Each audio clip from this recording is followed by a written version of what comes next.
Right. Hello, guys. Hopefully, it will not be as bad this time, but we'll see how it goes over the next like 10 to 15 minutes. So, Nib, if you are listening, then yeah, just wait another like 15 minutes because I don't want to waste your time. If it's just going to keep lagging, then obviously there's no point streaming. If it's going to do that, again, no idea what the actual issue could be, but hopefully rebooting it will work. But yeah, get your comments posted in the chat. What do you think is going to happen in this Grand Prix? And yeah, once the chat fills up with some comments, then I'll get into some of them. Again, apologies about this. Obviously, I don't plan for this to happen. I haven't had this happen in a long time, like 3 years nearly, like proper streaming issues for a race watch along. Yeah, it's been what 2 3 years, something like that. So yeah, again, apologies, but these things happen, unfortunately. But it's okay at the minute. But it's just as I go along, will it start happening again? That's the concern. So we'll see if it does happen again. But yeah, should be all okay now. Hopefully everyone got the link to the stream, and yeah, we'll see how it all goes. As okay for me, mate, says Dartford Raven. Yeah, it looks all okay on my end at the minute, but I'm just, we've only been going a couple minutes, so I'm just hoping, like, in 10 minutes, it's not going to, drop loads and loads and loads of frames. Because I think after, like, 35 minutes of that previous stream, we had dropped about 15,000 frames, which is, not good enough. Oh, God. Just doesn't say that. We drop 100 frames there. So, yeah, we'll see what happens. And I think what I'll do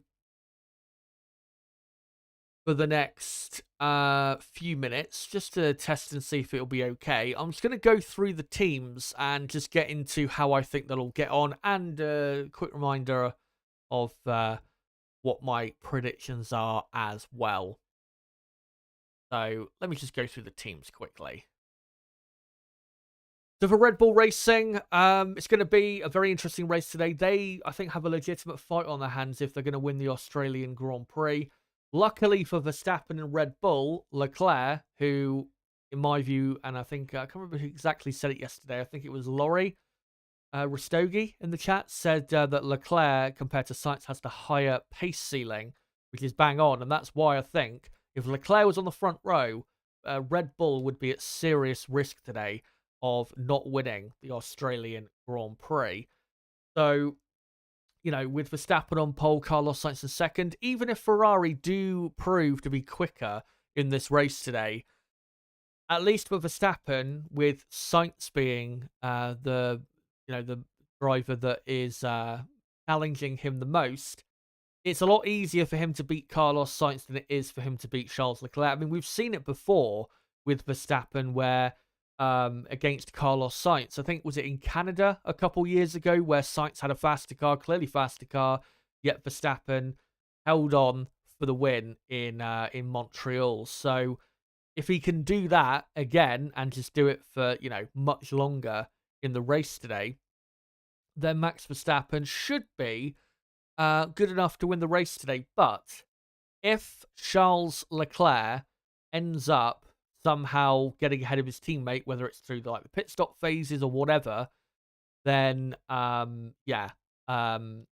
it's going to get really tough, because I think Leclerc, as we saw in Las Vegas at the end of last season, I think Leclerc, if the car is quick enough, can absolutely go and win this race today. But with Leclerc, of course, he's got a couple cars in his way to try and fight Max Verstappen. So we'll see if Max, can hold on in the end. But maybe Red Bull will have a much better car in terms of their overall pace. Maybe they will be quicker than Ferrari today. Maybe what we saw on Friday is not really the true, let's say, picture of what is going on. By the way, I can see the frames are dropping again, so yeah, this is really not good.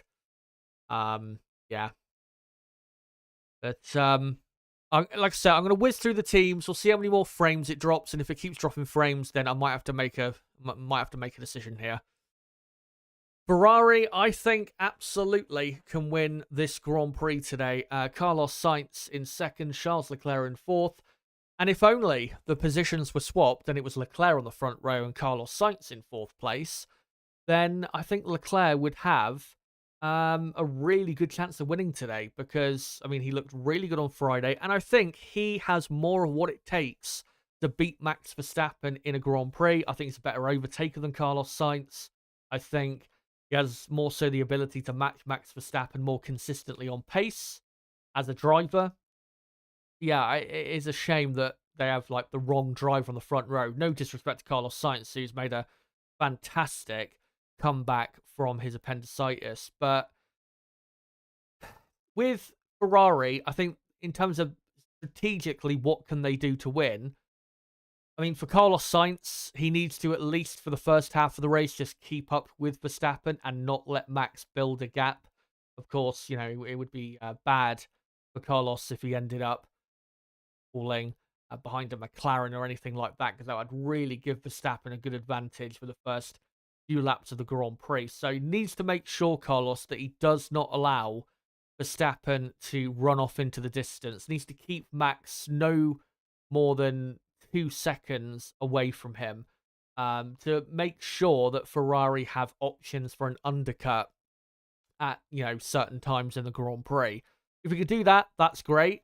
And then for Charles Leclerc, it depends really on when he passes or if he passes Lando Norris. If he can pass Lando Norris in the first 10 laps to get up to third, then game on. And if he's not that far away from Verstappen in the lead, then yeah, especially game on for Verstappen. But I think it's going to be tougher.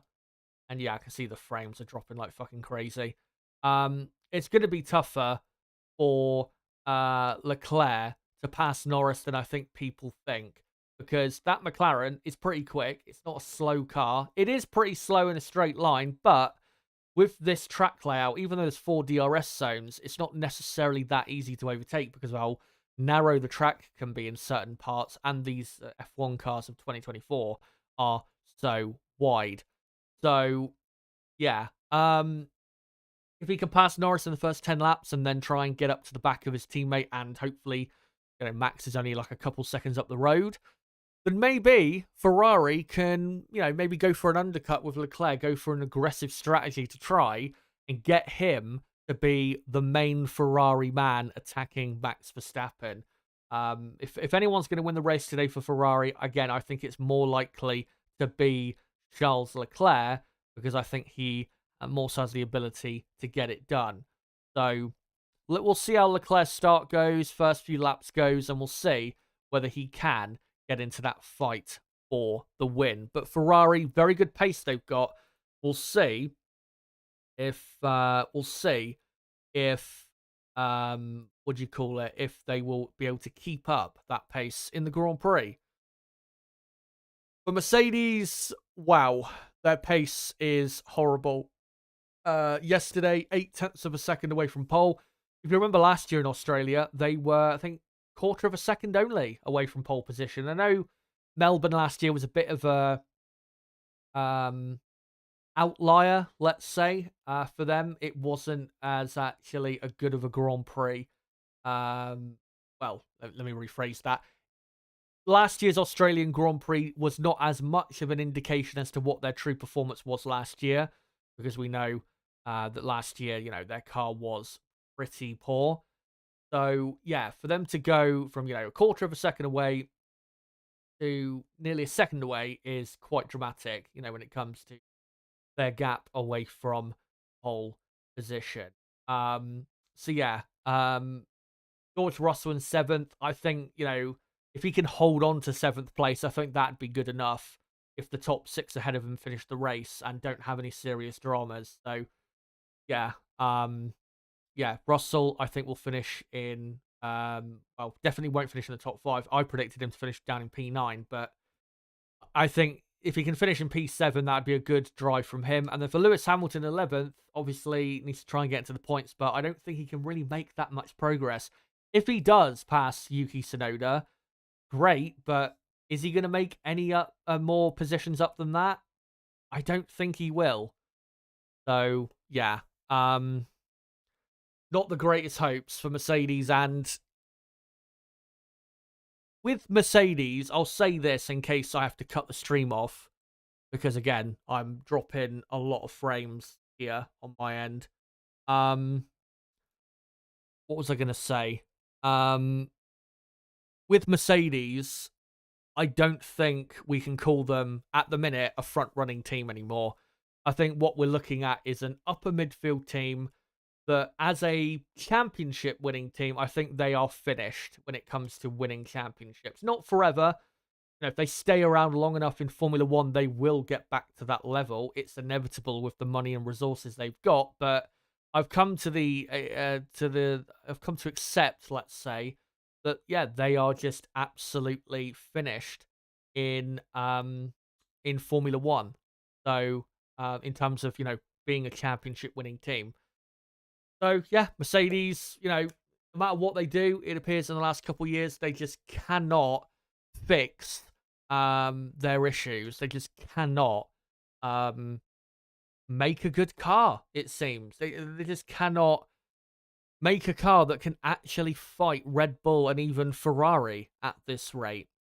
So yeah, Mercedes, you know, as I said, finished Formula One team, and I don't think we'll be seeing them win a Grand Prix probably until 2026. I'd be very surprised if they win a Grand Prix in the next couple years. But guys,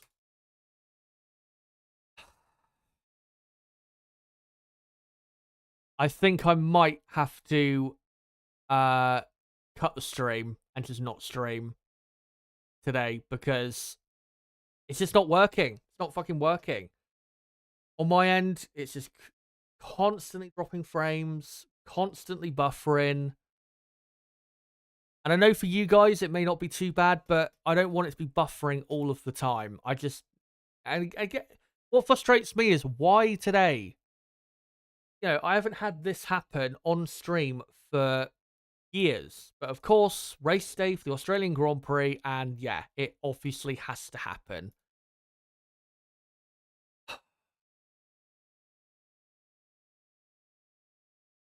I just, you know, I don't know. I don't know what to do. I'll get the timer back on screen, but yeah, Nib saying yeah, it's clearly lagging. It's just, and you know, I've rebooted it. It's still doing it, and you know, it's just not like your voice is fine, but the video is lagging. I mean, it's, you know, my voice being fine is great, but obviously, you know, for you watching live, it's going to be a horrible experience if the screen is constantly lagging, especially when, you know, and obviously this order is reset now that I restarted my OBS. But whenever I move positions up and down, like, you know, this, it's going to lag like crazy. So, yeah. And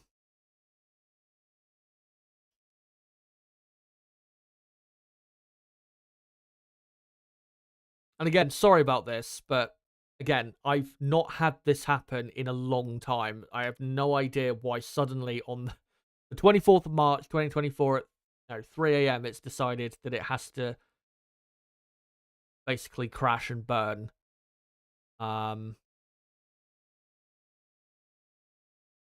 Drop to 480p or 720p on OBS, whatever.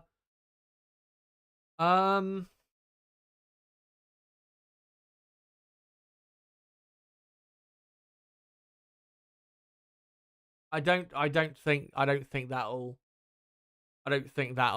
solve it. I mean, I could play around with the bit rate, but I don't. I mean, I did earlier, and I dropped it like a couple thousand or a couple hundred. Was it? Yeah, it was a couple thousand bit rate, and it still did it. I even dropped it to the bit rate that on YouTube they said um that would be good, and you know, but yeah, it's just so fucking frustrating. I'm just trying to think quickly because I don't want to not exhausted all avenues. I'm just trying to hold on. Just keep posting your comments in the chat for a second. I just want to look to see if there's anything I can do.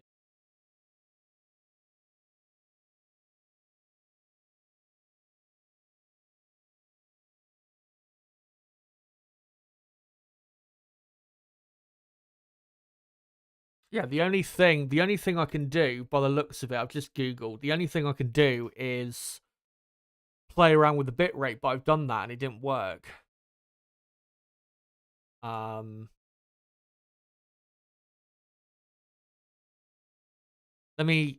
lower it massively. I'll lower it by like half and see what happens. Probably nothing.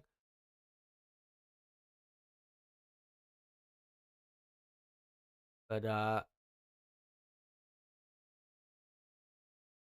yeah, I don't know if it's gonna work or not, but we'll see.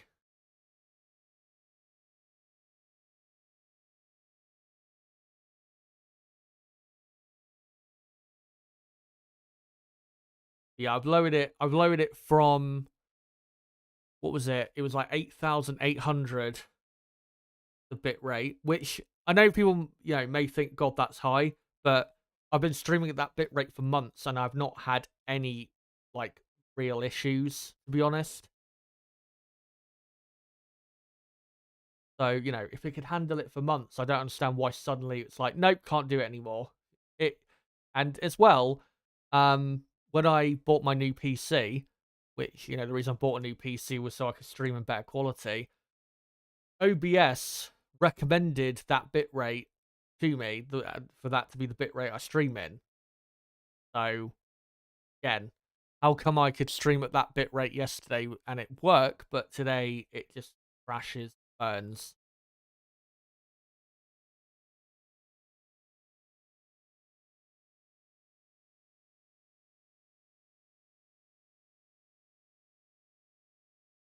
Still smooth.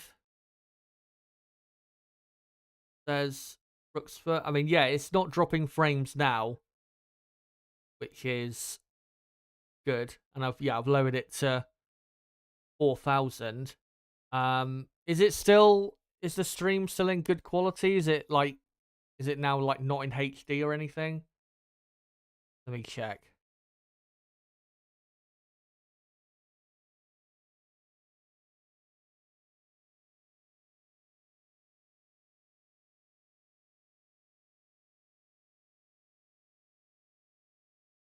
Yeah, it's smooth for the moment. So we'll see how that is. Let me just hide that countdown, go through the rest of the teams. If it stops dropping bitrate again, though, it starts dropping the frames, then I'm going to have no choice but to stop the stream. But fingers crossed it will stop doing it because, yeah, it just, shouldn't be happening. Anyway, so I've gone through the top 3 teams. Let's go into McLaren. So McLaren 3rd and 5th on the grid. Lando Norris, I think, has actually got a pretty good chance of a podium today. Lando, he's been driving decently well this weekend. It's not been that great of a weekend for him. Piastri has been ahead of him in a couple sessions. And Piastri probably was quicker than him yesterday. Lando just delivered a better lap in Q3, which was good to see. But yeah, McLaren, third and fifth on the grid, I think, is a lot higher than they were expecting, and it's way higher than I expected. Coming into the weekend, I predicted McLaren to qualify 8th and 10th. So you can tell that my expectations for them this weekend were not exactly high. But yeah, third and fifth on the grid's very good. We know they can look after their tyres well. They've got a lot of downforce. And if there is, some battling between Verstappen and Sainz, then maybe Leclerc, if he passes Norris, if he gets in there as well, McLaren, you could argue, could be contenders, outside contenders, but contenders nonetheless to win the Australian Grand Prix. So, yeah, I think definitely watch out for those McLarens, because I think they could bring a surprise, and I think definitely a strong podium contenders today. Strategy-wise, as long as, if there is some battling going on ahead of them with, Verstappen, Sainz and that, as long as they can just try and capitalize on, that sort of stuff and maybe do an undercut or an overcut, try and do stuff like that, then that would be really great for their race result. But as long as they don't get anything too wrong on the strategy, then I think McLaren should be fine and should score at least, I would say, 20 points in this Grand Prix today. So, we'll move on next. The stream appears now to be working fine, which is good to see. We'll see if that continues. Aston Martin, 9th and 10th on the grid. Not a good qualifying, but, I mean, they've still got both cars in the top 10, which is something they have not had a lot in the last year or so.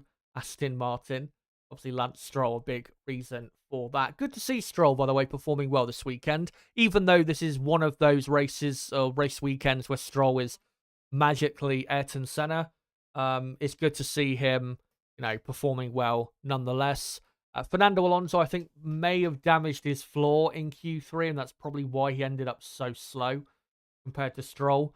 But I think Aston Martin can progress from P9 and P10. Mercedes are definitely, with Russell, there for the taking. They can definitely get after those drivers, Russell, Tsunoda. And if there is any craziness going on ahead, there is still some crucial points that can be picked up by the Aston Martin team. So watch out for Aston Martin. They're going to be, I think, also contending with Mercedes. But again, if there is any craziness that goes on in the top 5, then I think they could definitely pick up the spoils.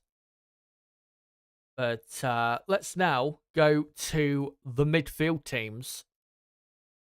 Racing Bulls, Yuki Tsunoda in P8.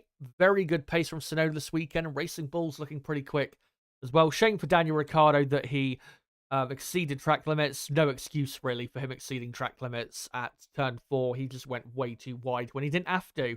If he didn't go that wide, he probably would have got through to Q2 anyway. So, yeah, unacceptable there from Daniel. Tsunoda, though, brilliant job. For me, the best lap in qualifying in 8th place, less than a 10th away from the Mercedes of George Russell. And I think Tsunoda will finish in the points because I think he is at his absolute peak right now. And that Racing Bulls car has looked pretty good all weekend, and their race pace has appeared to be good all weekend. Alpine, as usual, pretty shit. Williams, looking decent. And as I said earlier in the other stream, Alexander Albon, I think, is going to be a dark horse for the possible points finish in this Grand Prix today. There's definitely some good pace in that Williams car over race conditions. I mean, Logan Sargent had a decent long run pace on Friday.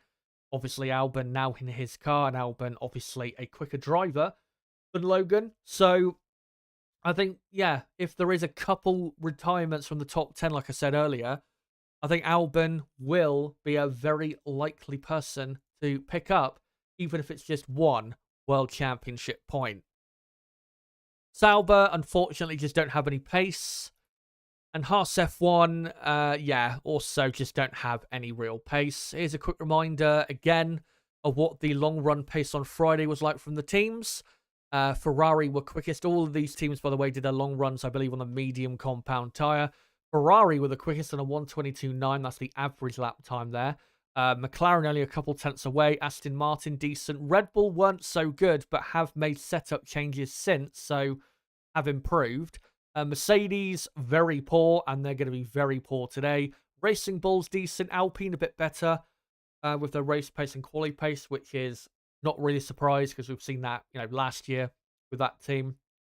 And then Williams pretty decent. And there's Sauber and Haas at the back. And a reminder, this is my top 10 race prediction. Max Verstappen, I think, will just about hold on for victory ahead of Carlos Sainz in second.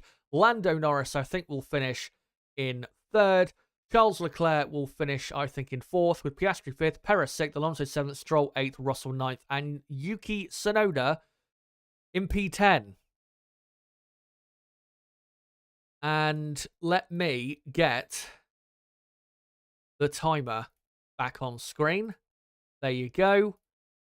And let me see if Nib is ready to come on. And he is. Right, so just going to quickly bring Nib on. And yeah, stream seems to be working well now. So yeah, it was just, I just didn't lower the bitrate enough. I thought lowering it by a couple thousand would work, but it didn't. But I've lowered it by, I think, a total of 4,500. And yeah, it appears to have worked now. So hopefully it all stays as it is and I can get through the rest of the stream all okay. But yeah, let's bring Nib on, get his thoughts ahead of this Australian Grand Prix. And by the way, quickly, make sure to smash the like button if you haven't already. We're on 30 likes. Let's try and get up to, say, 50 likes if we can in the next half an hour or so. That would be great if we could. Right. Right, are you there, Nib? Hello. Yeah, there you go. How are you? I'm doing very well, mate. What about yourself, even after just this little issues that we've had Well, yeah, with the stream? other than stressing, I'm good and looking forward to, I think, what's going to be, as I said at the top of the earlier stream I did, should be the most competitive race of the season so far. We've got, say, three teams, the top three teams, looking pretty similar-ish on pace, which is good to see. And as you pointed out to me, and as others have said, pie degradation is going to be, thankfully, a factor because it wasn't really a factor in the first couple races. So yeah, fingers crossed, it should be a good race. Even if it's the same as what we got last year, I would take that. Because, yeah, the first couple races of this year have been really quite poor in terms of just quality of the racing. But looking at the grid, we've got what? Max on pole, Sainz second, Norris third, Leclerc fourth, Piastri fifth. Do you think we have a 2, maybe even 3-team fight for the podium/win, or do you think it's really just Red Bull versus Ferrari? For the podium, yes. Not for the race win. I am impressed by your level of hopium for Ferrari actually being good. Let's not forget Red Bull had pretty bad setup issues on Friday. And they've improved that quite clearly since then. And Red Bull's tyre wear is always good. So I just don't see how Max doesn't walk away with this, like, I don't know, like a 10 to 15 second Grand Prix victory, like about what he normally does these days. Yeah, I mean, when I was making my predictions, it was definitely in the back of my mind that, yeah, it's very possible he could win by like 15, 20 seconds or something like that. And I know Red Bull, their car is better than it was on Friday, but I think I definitely am smoking a bit of the hopium with Ferrari, and just putting my trust in the long run data that we saw on Friday, which indicated that Ferrari were very quick and actually pretty good on their tires. I mean, ultimately, we'll see if Ferrari actually do have good pace today. I mean, if Red Bull do run away with it, I wouldn't be surprised one bit. With Ferrari, though, If Leclerc was on the front row, would your opinions be different, or do you still think Max would easily run away? Mm, I don't know. I mean, Carlos has been pretty strong this weekend. I'm not too sure to be honest, but I suppose. I mean, Charles is the. I mean, let's face, he's the better driver. Yeah. So yeah, I think probably be close to Max taking the victory. I don't know. I mean, what he was started second in Bahrain, and look what happened. It was already a second after one lap. Um, so yeah, but I mean, I think the race behind Max is going to be awesome today. I mean, we know the best races are races where we have tie deg. That's why the early 2010s was so good because the Pirellis just used to burn out like it was nothing, and we have 3 or 4 pit stops. Um, and yeah, I mean, it should be the case today. Not obviously 3 or 4, but we should probably have a 2 stop. So um, yeah, I'm pretty excited for this race, I must say. I mean, and if it isn't the best race of the season, then dear fucking God, help us, Lord.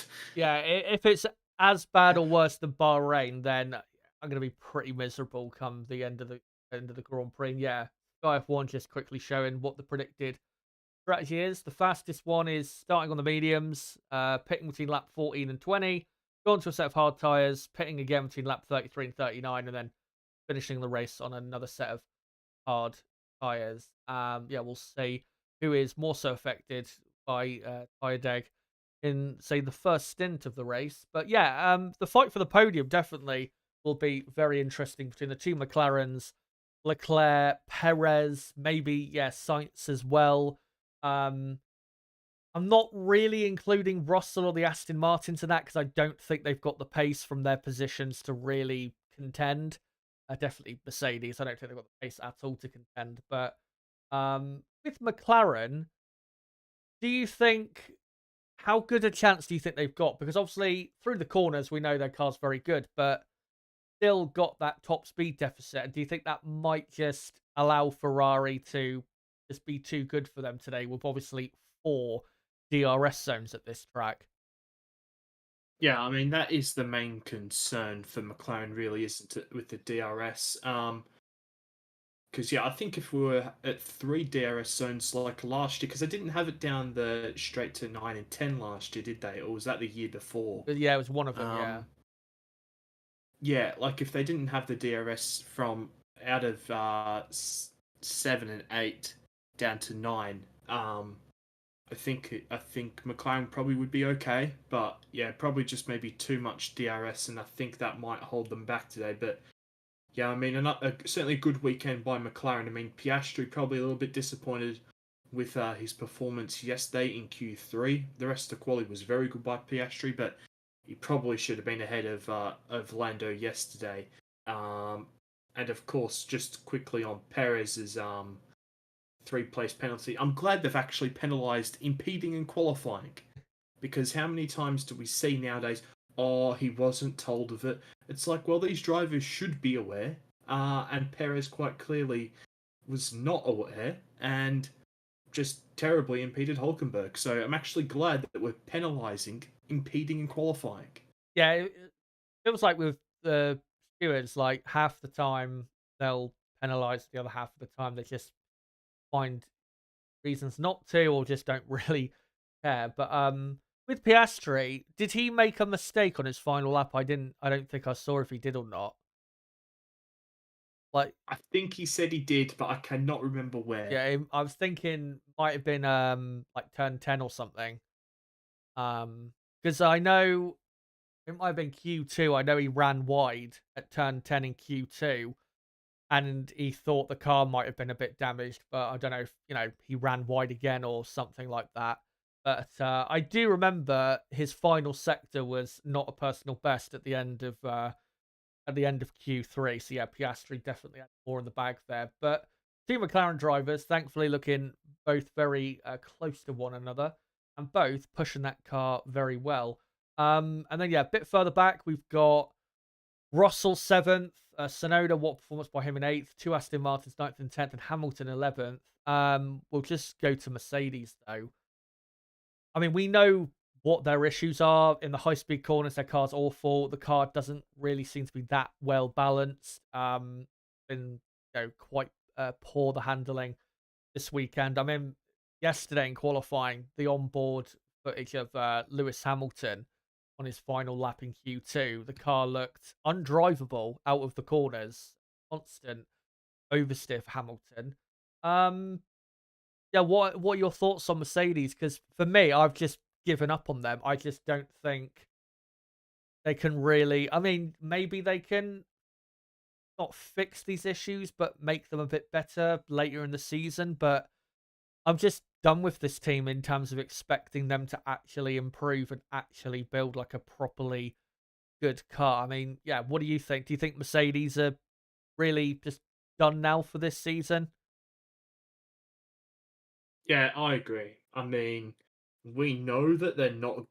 Well, I say not good. They're terrible in the high speed corners. So this certainly isn't the track for them. Um, but yeah, I mean, how many times have we? Well, I mean, we've seen now twice with Mercedes. They've sort of teased us at the end of the season by putting in some good performances, and then just started off the new season absolutely nowhere near it. So yeah, I mean, I'm not really sure what's going on at Mercedes. And yeah, Lewis, I mean, geez, that terrible weekend by Lewis. And Lewis has always been good around here. So for Lewis to be struggling as much as he was on Friday and Saturday is really quite telling about the car, I think. With Lewis as well, I mean, obviously, I think I got into it yesterday about how was on a what was it? He did an experimental setup, I think, on Friday. I mean, Yeah. is it really any surprise that he's had this type of weekend when they pissed about really with him? I mean, maybe the experiment went well to a certain extent, but I just don't see the benefit really for Mercedes at this point, and I just think it has kind of ruined Lewis Hamilton's weekend with them. Um, I in terms of the setup of the car, I mean, from what I saw yesterday, Hamilton looked like he was flabbergasted with the lack of grip that he had through basically every corner. So yeah, it was just incredible. The poor grip from the Mercedes. And in terms with Mercedes, quickly, do you think they should just not literally give up on like this car and next year's car, but do you think they should just really focus as much as possible in 2026? Because I personally, I don't see how they can really get any real proper results in the next couple of years. Um, I'm not too sure. I mean, we've seen some teams turned around pretty quickly, but I mean, you'd think with Allison back there and back there since what the end of last year, um, that there would be some like noticeable improvement already. But yeah, it doesn't look like that's the case. So I mean, yeah, I mean, I'll probably give it till halfway through the season to rule out Mercedes for a little bit. But I mean, yeah, just not good signs. And I mean, I think the reason why they're doing these experimental setups with Lewis is because they think that there's more potential in the car than there actually is. So that they're trying to these crazy setups to actually try to get the potential of the car that they think is there, when in reality it perhaps isn't there. Because I mean, they're doing experimental setups with Lewis every weekend, and they have been for a while now. So yeah, I'm really not too sure what's going on at Mercedes. It's a bit of a weird one, isn't it? Yeah, I mean, with Hamilton, what was it? You're talking about the experimental setups. A couple years ago, at the start of 2022, they were doing it like every weekend, trying some wacky setup to try and get more out of the car and see if they could find something. And it's just baffling to me why they're still trying it when I don't think there is more in the car. I think the main number one issue with Mercedes, which Toto Wolff touched on in Saudi Arabia, was they're still having massive correlation issues from what they're seeing back at base and from what they're seeing on the circuit itself. And I think that is the absolute epicenter of their issues. And for them to still be having correlation problems a couple years later is, as I said yesterday, it's just completely unacceptable. Should not be happening for a team at their level. And for the long term, things have got to change at Mercedes, because at the minute, they've gone back to where they were pre the V6 era, you could argue, where they were like a fourth, fifth best team, something like that. That's basically where they are now. They're a lot closer to the midfield than they are to the very front of the grid, which is something I didn't expect to be saying this year. I didn't expect to be saying ever, really, given how, of course, dominant they were for so long. But yeah, we'll see if they can actually improve on that when we get to the European season. Looking at the midfield, got Sonoda, in 8th, Albon up in P12. Well, outside of that, not really much else. But I just quickly want to get on to, obviously, the Alex Albon situation. Now, I've shared my thoughts as to, I think, what Williams did was not unfair. It was absolutely right, because Albon is way more likely to be a point scorer for Williams. And who knows, he might score, he might score a bag load of points today that helps Williams finish 6th in the championship or something. It could happen. What are your overall thoughts about that whole situation? Yeah, well, I mean, let's face it. For anyone that's been a long-term listener of the chat, of the streaming and the channel, I agree with Chaz. I mean, if you go back to when they made Bottas get out in the way of Hamilton, like way back in Sochi, we thought it was the right thing to do. It just, even though it was ultimately not needed, just eliminating any potential risk was the right thing to do. And I think once again here, it's the right thing to do. Unfortunate, very unfortunate for Sargent, that he's had to, that through no fault of his own, he's had to forfeit his chassis this weekend to Albon.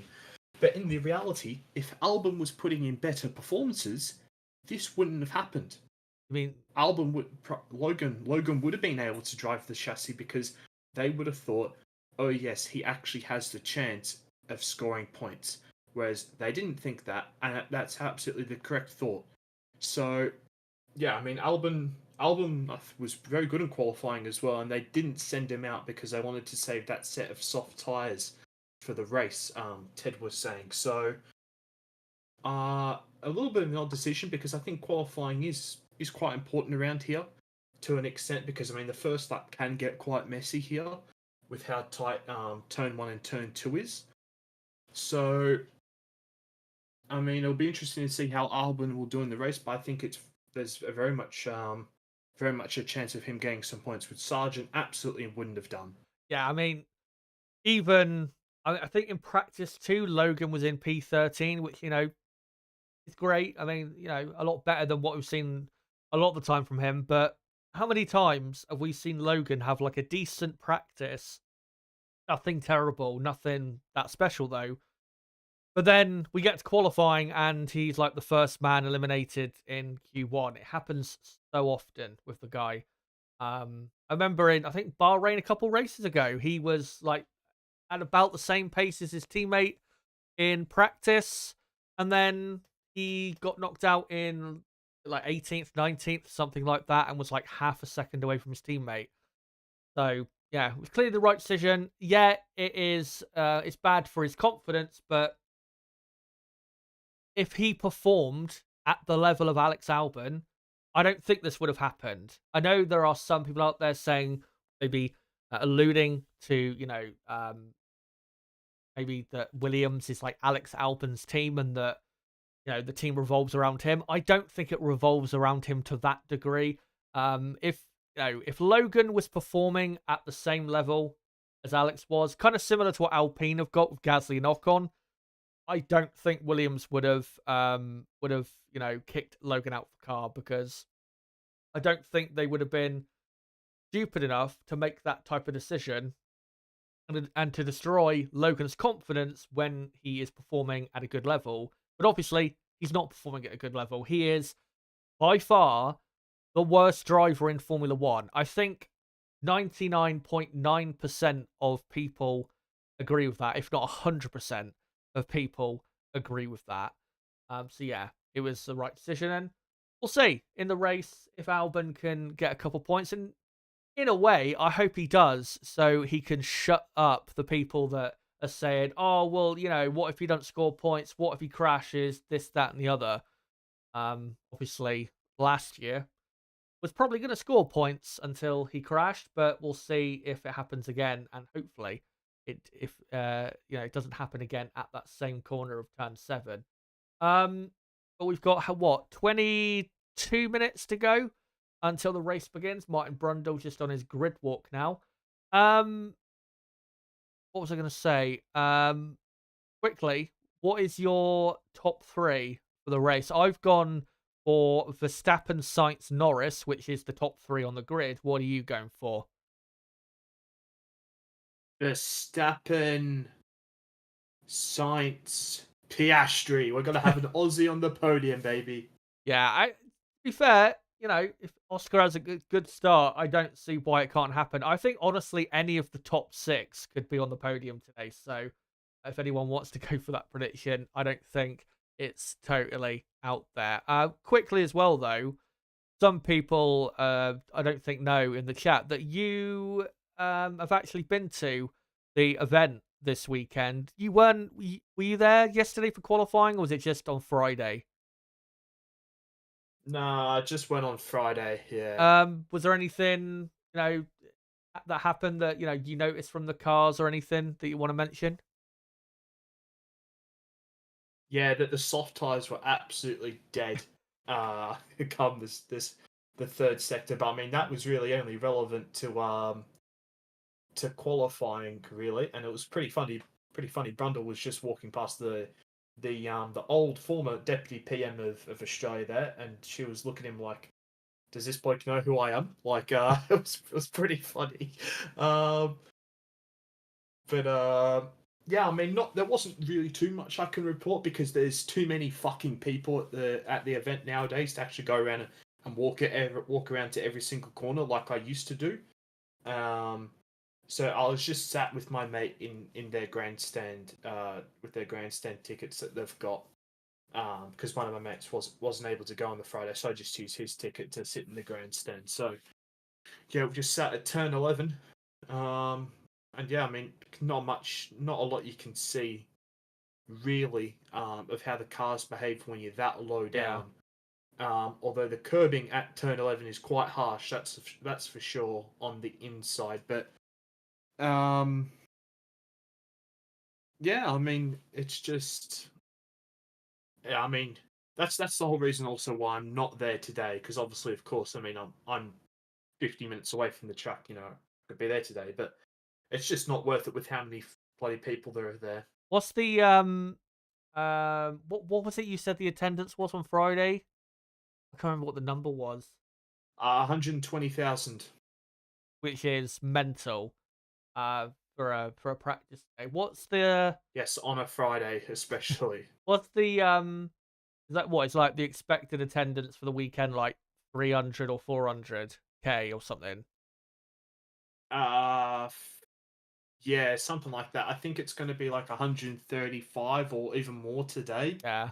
So, yeah, it's pretty crazy, and you have to, and like, because I never like go and I'm not a huge fan of buying a grandstand ticket. I think it's very overrated.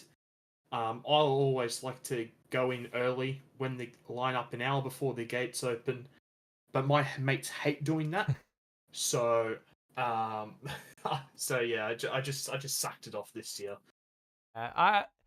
I've been to a couple motorsport events before. I don't understand why people sit in grandstands. I think it's so much less fun than having a general admission ticket. When you can, especially if you go to certain events, motorsport events where there's less people, roaming around and going around the track, I think, so fun. So yeah, if anyone listening, you haven't been to a F1 event, recommended, yeah, get a general admission ticket rather than a grandstand. Plus, if you are going to try and buy a grandstand ticket, yeah, it is going to drain your finances way more than a general admission ticket. I know that from experience. So yeah, as Martin's just I gone. think, yeah, I think maybe only on the Sunday is a general admission ticket worth it, like where there's going to be clearly a lot of action in the main overtaking areas. I think that might be worth it then, but apart for like the Friday and the Saturday, not worth it at all. Yeah, uh, Martin's just battling his way to the front of the grid, interviewing some people. Um, right, we've got just over 15 minutes to go. So I think we'll go through some comments in the chat quickly.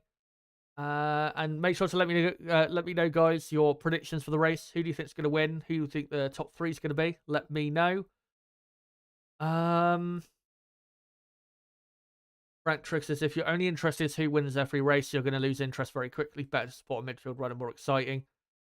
Yeah, I mean, I don't support any team, but I understand why people really focus a lot on who, is going to win or the battle for the win.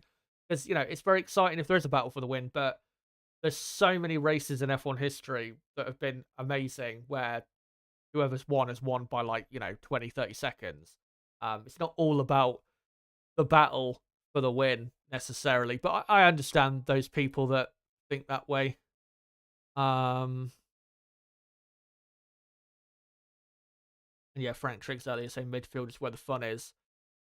Saying that, I don't know.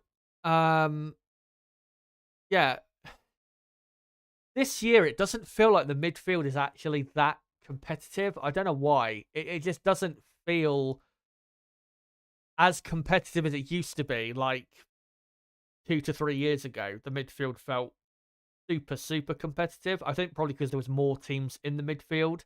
Like in 2021, we only had like 2 actual front running teams. But yeah, it doesn't feel like the midfield is as competitive as it used to be. A couple years bad. Martin just interviewing Daniel Ricciardo on the grid, and now he's trying to get an interview with 2 Spaniards, Carlos Sainz and Fernando Alonso. Do you want to have a quick word on Daniel Ricciardo? Obviously exceeded track limits, but his pace, despite that, it wasn't great, but it looked a lot better than maybe people have been claiming his pace has been this weekend. He looked like he could have been maybe like a, I don't know, P12, P13-ish for the grid. So yeah, what have you thought of Ricciardo? Yeah, so still behind Sonoda. So yeah. Yeah. I mean, I think my thought, as much as I love Daniel and have been a long time fan of Daniel, he shouldn't be on the grid. What have you completely? That's my opinion. You've come to that conclusion now. That's my opinion. Well, it's sort of how I thought last year, and then he obviously had a couple of good performances. I mean, especially Mexico, where he was really good. But I just think that the young talent needs to be on the grid. Lawson, Porcher, Behrman, Antonelli. But Antonelli is very raw. I think I could really see that watching F2 this weekend. But yeah, it wouldn't surprise me if Daniel keeps up sort of the level of performances he has from this qualifying and the past 2 races if Lawson is in there. Because, I mean, Perez has been, I think, very good to start this season. I don't think anyone's jumping into that Red Bull seat. I mean, unless Daniel turns it around miraculously, I think Lawson should be in that seat pretty quickly. I'm still going to give it another few races, but I am on the road to having the same point of view. And as I said on stream yesterday after he got eliminated in Q1, it is very sad, but yeah, I'm nearly there to come into that conclusion. I know obviously a lot of people in the chat have been going on about how they think Ricardo's finished, and If he is, then hopefully, if we see further evidence of that in the next few races, hopefully Helmut Marko is not going to wait too long in getting Liam Lawson back in to the Racing Bulls car. But we'll see what happens with that, and we'll see if Lawson, or when maybe Lawson gets his chance. Nicholas says Verstappen to win from Leclerc second and Oscar third. Frank Trigg says Verstappen, Perez, Sainz, Alonso, Leclerc. Be incredible if Alonso goes from 10th to 4th. Yeah, no, Aston are too slow. Yeah. It was weird though, on Friday, they seemed pretty good, and like Lance Stroll was super quick, and then yesterday it just kind of fell apart in qualifying a bit. And did Alonso have a damaged floor after that gravel trap thing? I think he did. I'm not too sure, but I would certainly very much assume he did, because yeah, I mean, you'd expect him to be doing a lot better on that final run. Yeah, he was half a second off Stroll in the end.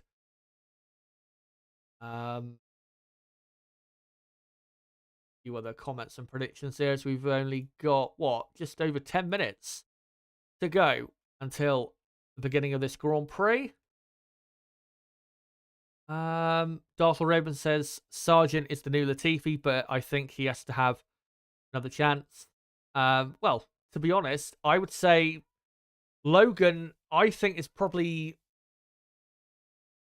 I think you could argue in terms of performance, you could argue he's worse than Latifi, because at least with Latifi, he had, Russell as his teammate most of the time, who, was a super quick driver. And, Latifi, despite not being good, he did have a couple, couple strong races, couple strong performances. But with Logan, the only strong performance I can remember was Las Vegas, where I think he started on the third row, but except for that, he just hasn't done anything. And I'd be very surprised if he's on the grid next year, especially after what's happened this weekend, where clearly Williams have shown what they thought of him, which is, not a bad thing, because I think we all think it.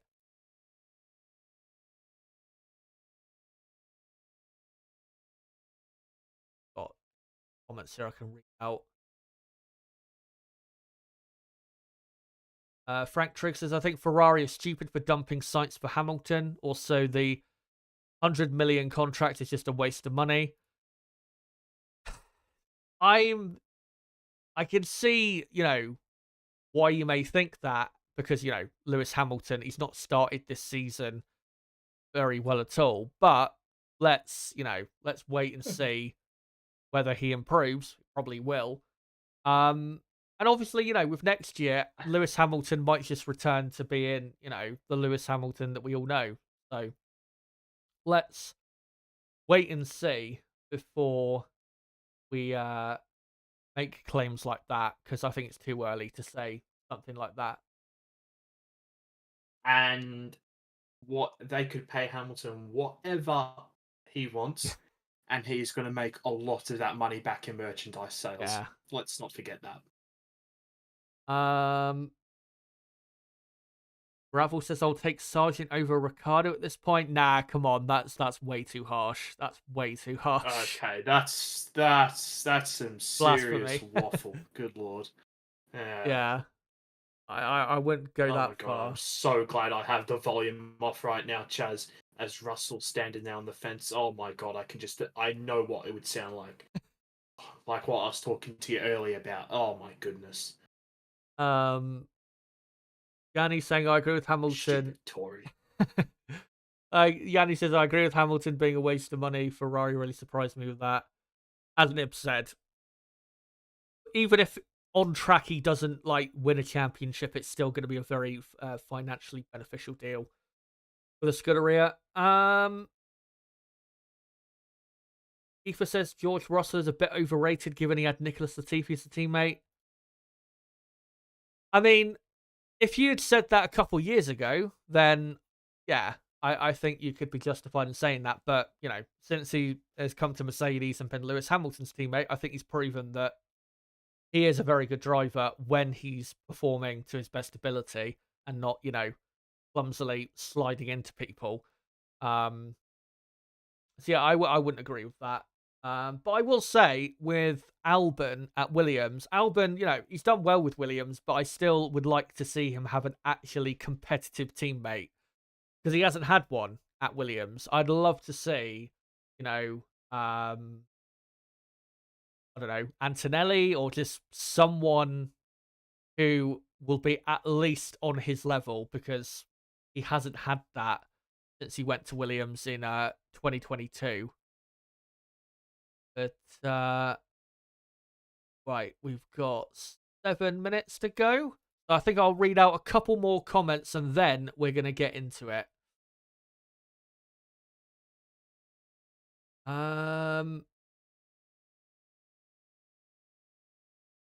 Frank Trick says I've got the matchsticks ready for my eyelids 4 a.m. start. Yeah, I think I don't know who said it on Twitter, but I think this is one of the earliest starts for a Grand Prix, at least here, but in the UK. But it's fine for me because I am up at this time anyway, so not that bad. I love it. You're complaining about this. Well, technically, every single race so far this season has been an earlier start for me than what this is for you. Technically. Yeah. Brabble saying Russell's advantage over Hamilton is he's had to race bad cars. Hamilton never really did.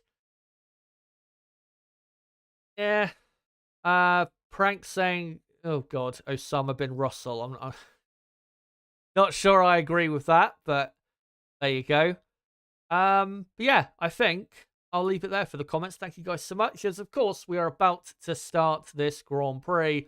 Let me just quickly finish up this poll where I asked you guys about an hour ago who will win the Australian Grand Prix. 327 votes, and with 68% of the vote, you guys have gone for Max Verstappen, with Leclerc in second on 17% of the vote, and then Carlos Sainz third on 14%. Then, yeah, we will see who wins this Grand Prix. But let me just get into a couple things before lights out. And we're going to start with a couple stats to remember ahead of this Grand Prix with the top 3 teams here. Firstly, Red Bull. Max Verstappen, of course, won last year's Australian Grand Prix. Red Bull, though, have not had the greatest success here in Australia. They've only won here twice since 2010. Max, though, is looking to equal his own record for the most wins in a row. And that is, of course, 10 is the record that he broke of Sebastian Vettel's last year. Set his own record. He's now looking to equal it. And he probably will break it at Suzuka. For Ferrari, of course, their last win in Australia was in 2022 with Charles Leclerc. Ferrari have won in Australia 3 times since 2010. Of course, Sebastian Vettel had a couple wins here in 2017 and 2018. Carlos Sainz, though, has never finished on the podium in Melbourne, so looking for his first podium here in Melbourne today. And for McLaren and Piastri, McLaren, their last win in Australia was in 2012 with Jenson Button. They dominated that weekend, looking out the front row. Lando Norris has never finished on the podium in Melbourne. And even though spiritually there has been an Australian driver on the podium in Melbourne before, factually, no Australian driver has finished on the podium before in Melbourne. So we'll see if Piastri can be the man to do it today. And quickly for the championship standings, Max Verstappen leading 15 points clear of his teammate Sergio Perez. Charles Leclerc in third with George Russell in fourth. Oscar Piastri, the home driver, fifth in the championship after the first 2 races. Carlos Sainz in sixth, looking to make up lost ground after missing the Saudi Arabian Grand Prix. Fernando Alonso in P7. Norris in 8th. Hamilton 9th and Oliver Behrman in the top 10. And then on the constructors' side, it is Red Bull leading the championship from Ferrari second, McLaren third, only 2 points clear of Mercedes, so McLaren need to make sure they capitalise on Mercedes' lack of performance here. Aston Martin in fifth, Haas in sixth on 1 point, and then everyone else on 0 points, Williams in seventh, Sauber eighth, Racing Bulls 9th, and Alpine in P10. But let's now go on to your starting grid for the Australian Grand Prix. So on the front row, the ex-teammates from Toro Rosso, Max Verstappen and Carlos Sainz. On the second row, Lando Norris and Charles Leclerc. On the third row, home driver Oscar Piastri and Sergio Perez serving a 3-place grid penalty. On the fourth row, George Russell and Yuki Tsunoda starting in the top 10 in Australia for the first time in his career. And rounding out the top 10, the two Aston Martins of Stroll and Alonso. Just outside the top 10, Lewis Hamilton in P11 and Alexander Albon in P12. 13th and 14th, Valtteri Bottas and Kevin Magnussen. 15th and 16th, Esteban Ocon and Nico Hulkenberg. On the penultimate row, the two ex-Red Bull drivers Pierre Gasly and Daniel Ricciardo. And then starting from the pit lane in 19th will be Zhou Guanyu. And of course, there is no 20th place because Logan Sargent is not racing. So there you go. And we are about to get into it. Let me just recorrect the order on screen because obviously I had to restart my OBS and the order, annoyingly, automatically resets to the default. So I just got to do that quick. But we'll be underway in about 90 seconds time, I think, for the formation lap. I'll just quickly get this ready. And I'm expecting most people to start on the medium compound. We'll see who decides to start on the hard compound tyre, though. Perez 6th.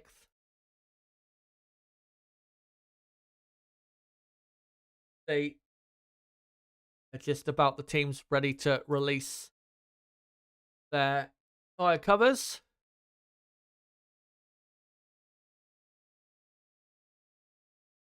There is, on the TV broadcast, Max Verstappen looking to take a second win in a row.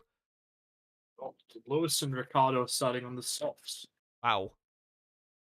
Well, I guess with Hamilton, there's nothing to lose, and also with Ricciardo to an extent, but those tyres are going to fall away quickly, especially with it being pretty hot. Alonso is on the hard tyre. Zhou is on the soft tyre as well, and Hulkenberg is on the hard compound. So I'll update those tyre graphics in a moment. As the formation lap begins right now. There you go.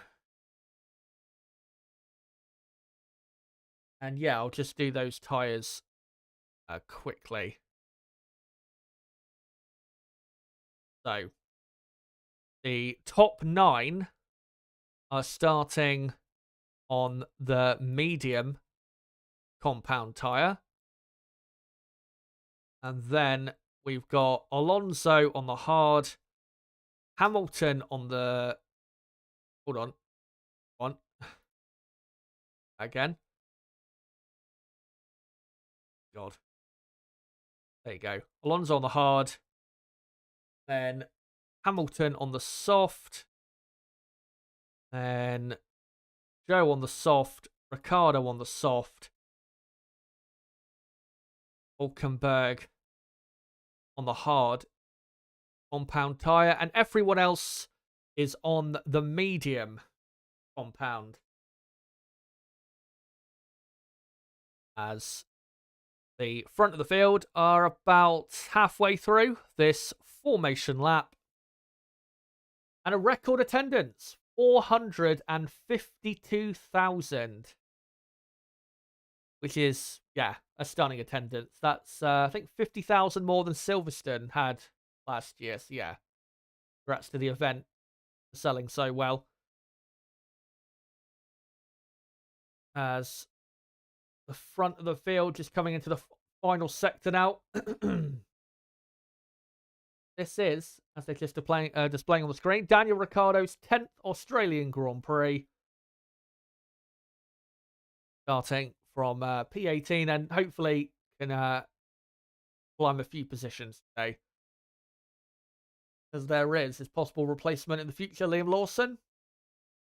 As Max Verstappen already on the start-finish straight, just doing some final burnouts And remember, last year he had a very poor start, went from first down to third, and was pushed out the way by Lewis Hamilton as Mercedes ended up first and second at the end of lap 1. Max is lined up on the grid, got about the top 6-7 cars now lined up. They're almost ready to go.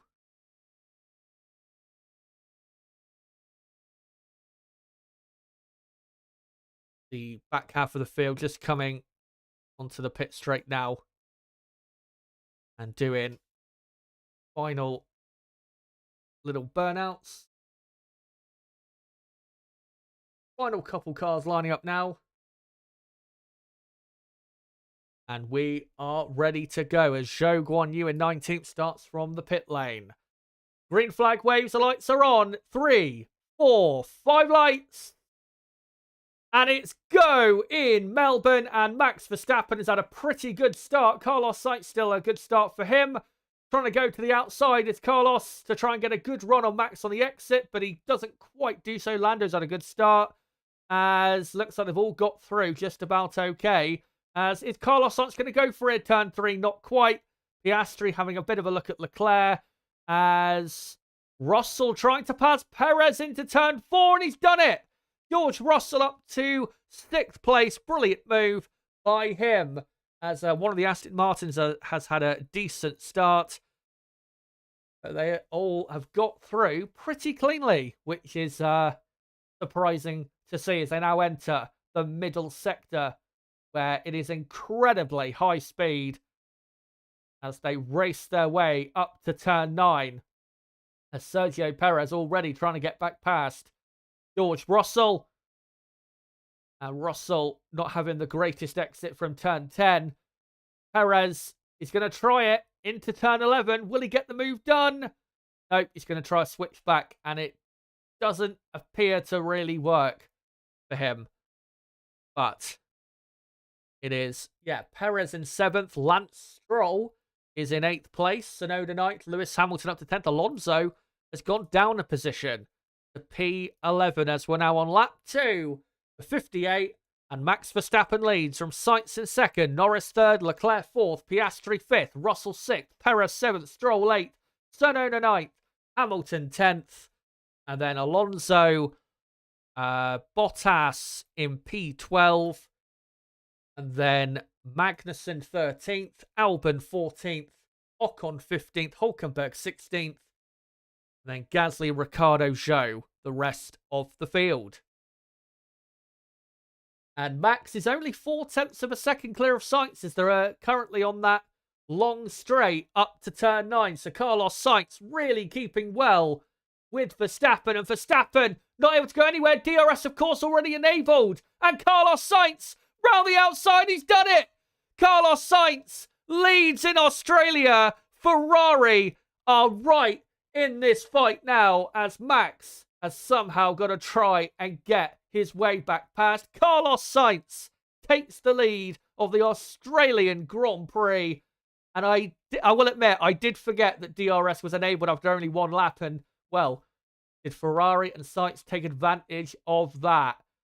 As we're about to begin lap 3 of 58 with a Ferrari, thankfully for the entertainment of this race, in the lead. As Verstappen on the radio saying, I just lost the car, really weird. As Carlos Sainz does a fastest lap of 1:22.6. We'll see if Verstappen is able to get back past Carlos Sainz. He's keeping very close to Carlos through turn 4, 5, and 6. And here's a replay nib of how he did it. And pretty easy overtake for the lead. Yeah, it was weird at the end of the lap. I think Max was 7/10, and just after turn 9 on the first lap, he was over a second ahead. So, pretty impressive by Carlos. I mean, Max said he lost the car, so we'll see about that. But I mean,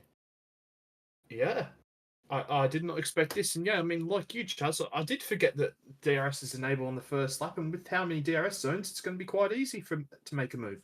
Yeah, as Sainz thankfully was able to defend himself from a possible attack by Max. As Max saying on the radio, fuck, the car is loose. So clearly it's not happy with the balance. As we're about to begin lap 4. And there is a proper fight for this, for the lead of this race, because you've got Norris as Verstappen there. Verstappen got smoke coming out the back of his car. I don't know if it's like rubbing along the ground, but it looks like there's smoke coming out the back of his car there. As Norris, Leclerc, and Piastri all have DRS as well behind Verstappen. So, and yeah, there is smoke coming out of that Red Bull. Something is wrong with that Red Bull car. And he's smoking even more something. I don't know if it's the brake or what, or if it's an impending engine failure, but Max Verstappen, I think, could be in serious trouble here. What on earth is that? It looks like it's is it a rear brake on fire? I have no idea. Oh, he's slowing! He's slowing! Verstappen! He's out, surely! He's out of this race! And I think it could be an engine issue. Max Verstappen in his Red Bull car. It's happened again, like it happened 2 years ago. And he says on the radio, I have smoke, fire, brake. Yeah, his brake. I think. Go on. I think a plastic bag might have got caught in his right rear brake, Chaz. Yeah, well, that's got to be. So surely something like that, because you would not expect that to happen that soon into the race. But Verstappen out of the Australian Grand Prix, and no disrespect to Max Verstappen, but that is the absolute best thing that could have happened for the entertainment of this Grand Prix. He comes in now, and yeah, his rear brake is properly on fire, and he is donezo as they're now putting it out with a extinguisher. And, well, maybe it is a plastic bag, but I can't see anything about that just yet, as Verstappen now down, of course, to 19th. And nope, he's getting out of the car. Max Verstappen out of the Australian Grand Prix. He will not equal his own record for the most wins in a row. And who can take advantage of Max Verstappen suffering what appears to be a rear brake fire? Only, what, 3 laps into the race? Plastic bag, 100% plastic bag. I saw it fly out just after. It was around turn 9 it flew out, I saw. Right, well. And it's obviously done too much damage. We'll see if hopefully we'll get confirmation on that soon enough. But it wouldn't be a surprise, because it is something that at street circuits you do see, as they're just showing on the broadcast now that brake, and yeah, still smoking away, still on fire, is the right rear brake of Max Verstappen's car. Verstappen absolutely distraught at that happening. That's the first DNF Max Verstappen has had since the Australian Grand Prix, I think, of 2022. Incredible. As Carlos Sainz, by the way, is leading by 1.7 seconds from Lando Norris second, Charles Leclerc third, Piastri fourth, and it's just like the old days. It's McLaren versus Ferrari for the win of an Australian Grand Prix. But let me just update who's on what compound quickly. And quickly update this. There you go. As we are on lap 7 of 58. With, Sainz leading by nearly 2 seconds from Norris second. Leclerc right on Norris's tail in third. Piastri right on Leclerc's tail in fourth. 3-way fight here. The second, as Alex Albon has pitted. And here is a replay of the start. Nib, I'll let you take us through it once it gets to you. Yeah, sorry, I was actually focusing on trying to find it. Max's onboard, actually, but yeah, I mean, everyone pretty much got a pretty good start. I think for apart from one of the Aston Martins down there, but yeah, I mean everyone got a pretty good start, and everyone kept it clean through turn one, which we don't see very often, of course. And then Perez just got caught sleeping a little bit, I think, on the inside of turn three, and Russell was able to go right around the outside, which a very good move by George.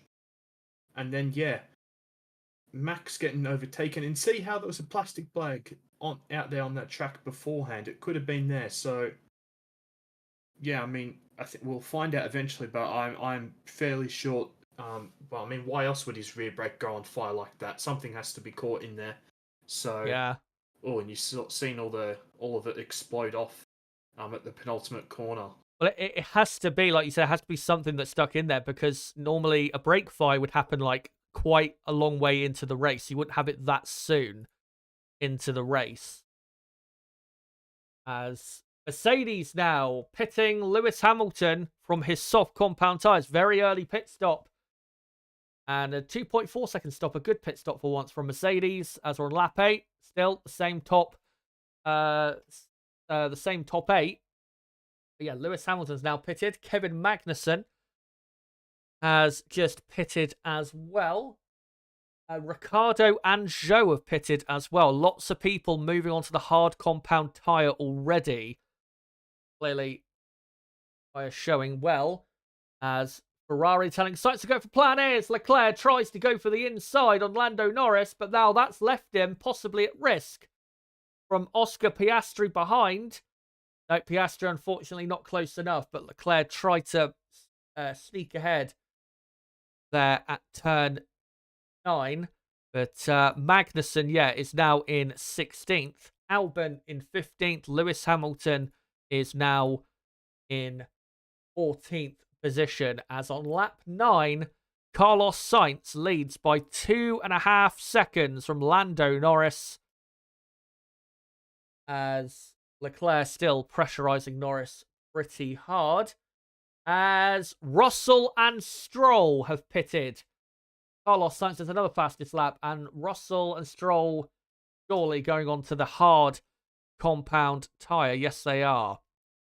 So, Tsunoda is up to 6th, Perez up to 5th, and then Tsunoda 6th, Alonso in 7th, Ocon up to 8th.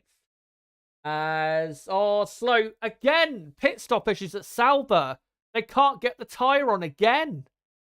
This has been like the 3rd race in a row they've had this exact same issue. Incredible from Sauber. There you go.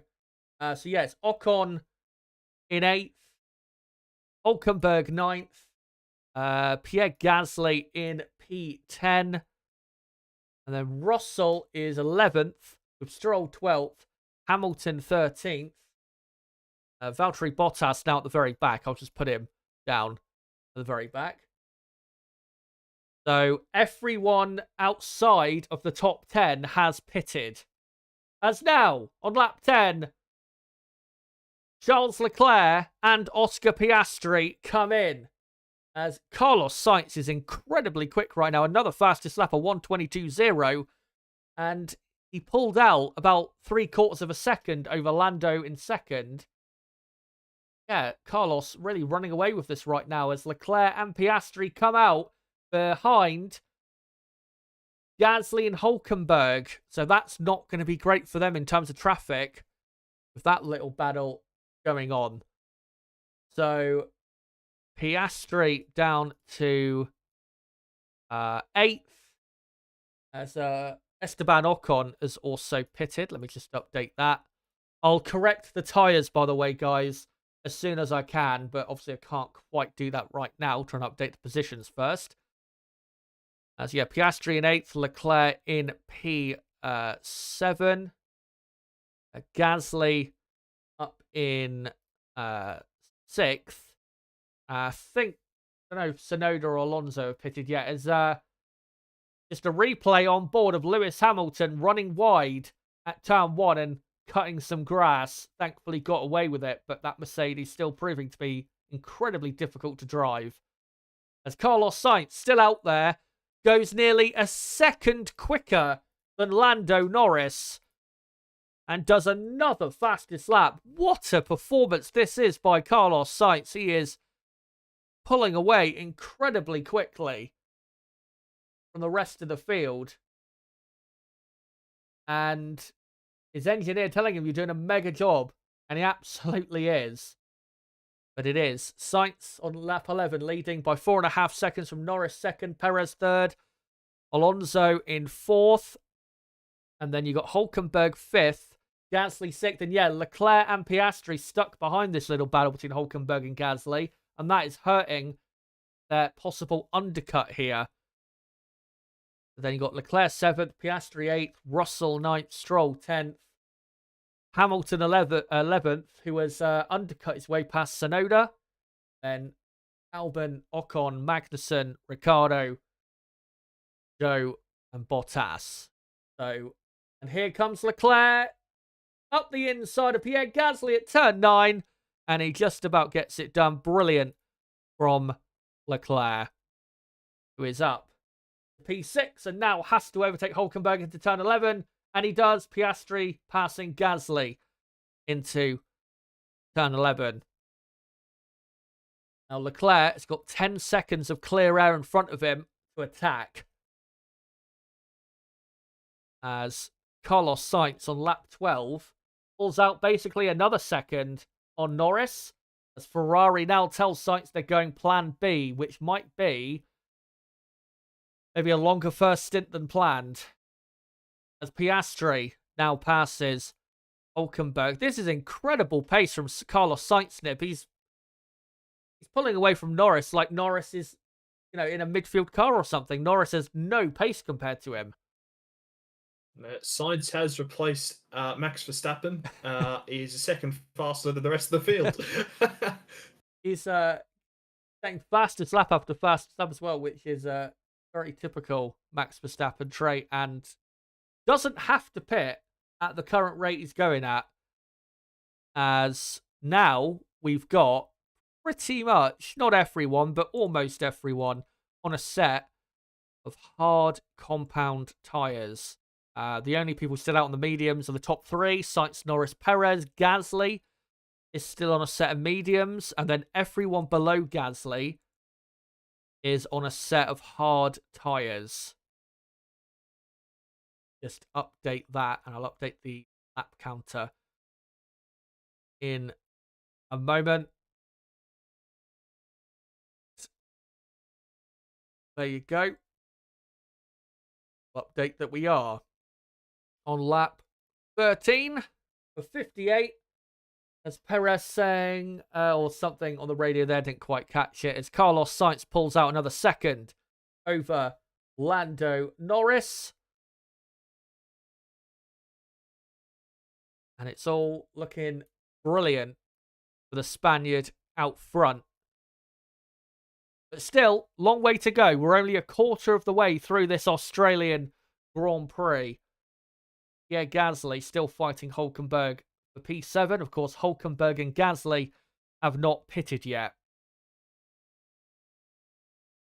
Gasly doing pretty well in that Alpine to hang on to Hülkenberg in what is a clearly slow Alpine car. As this behind is the Mercedes of George Russell, who's having a decent race. As Gasly still not close enough to Hülkenberg, as Carlos Sainz begins yet another lap. So this is going very well for Carlos, because once he pits, he'll be on nice fresh tyres compared to his teammate. And currently, Carlos is over a pit stop ahead of his teammate. So if Carlos was to pit at the end of this lap, then he would come out ahead of his teammate.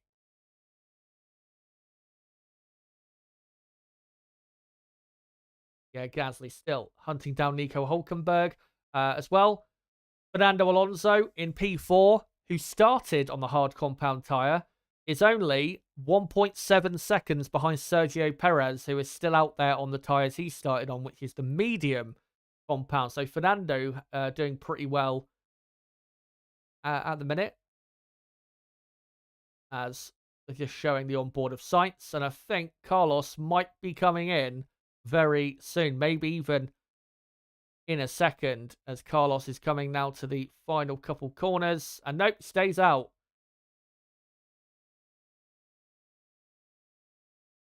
As Russell in the Mercedes, I've got to say, not really catching up to Gasly and Hulkenberg as quickly as I thought he would. He's not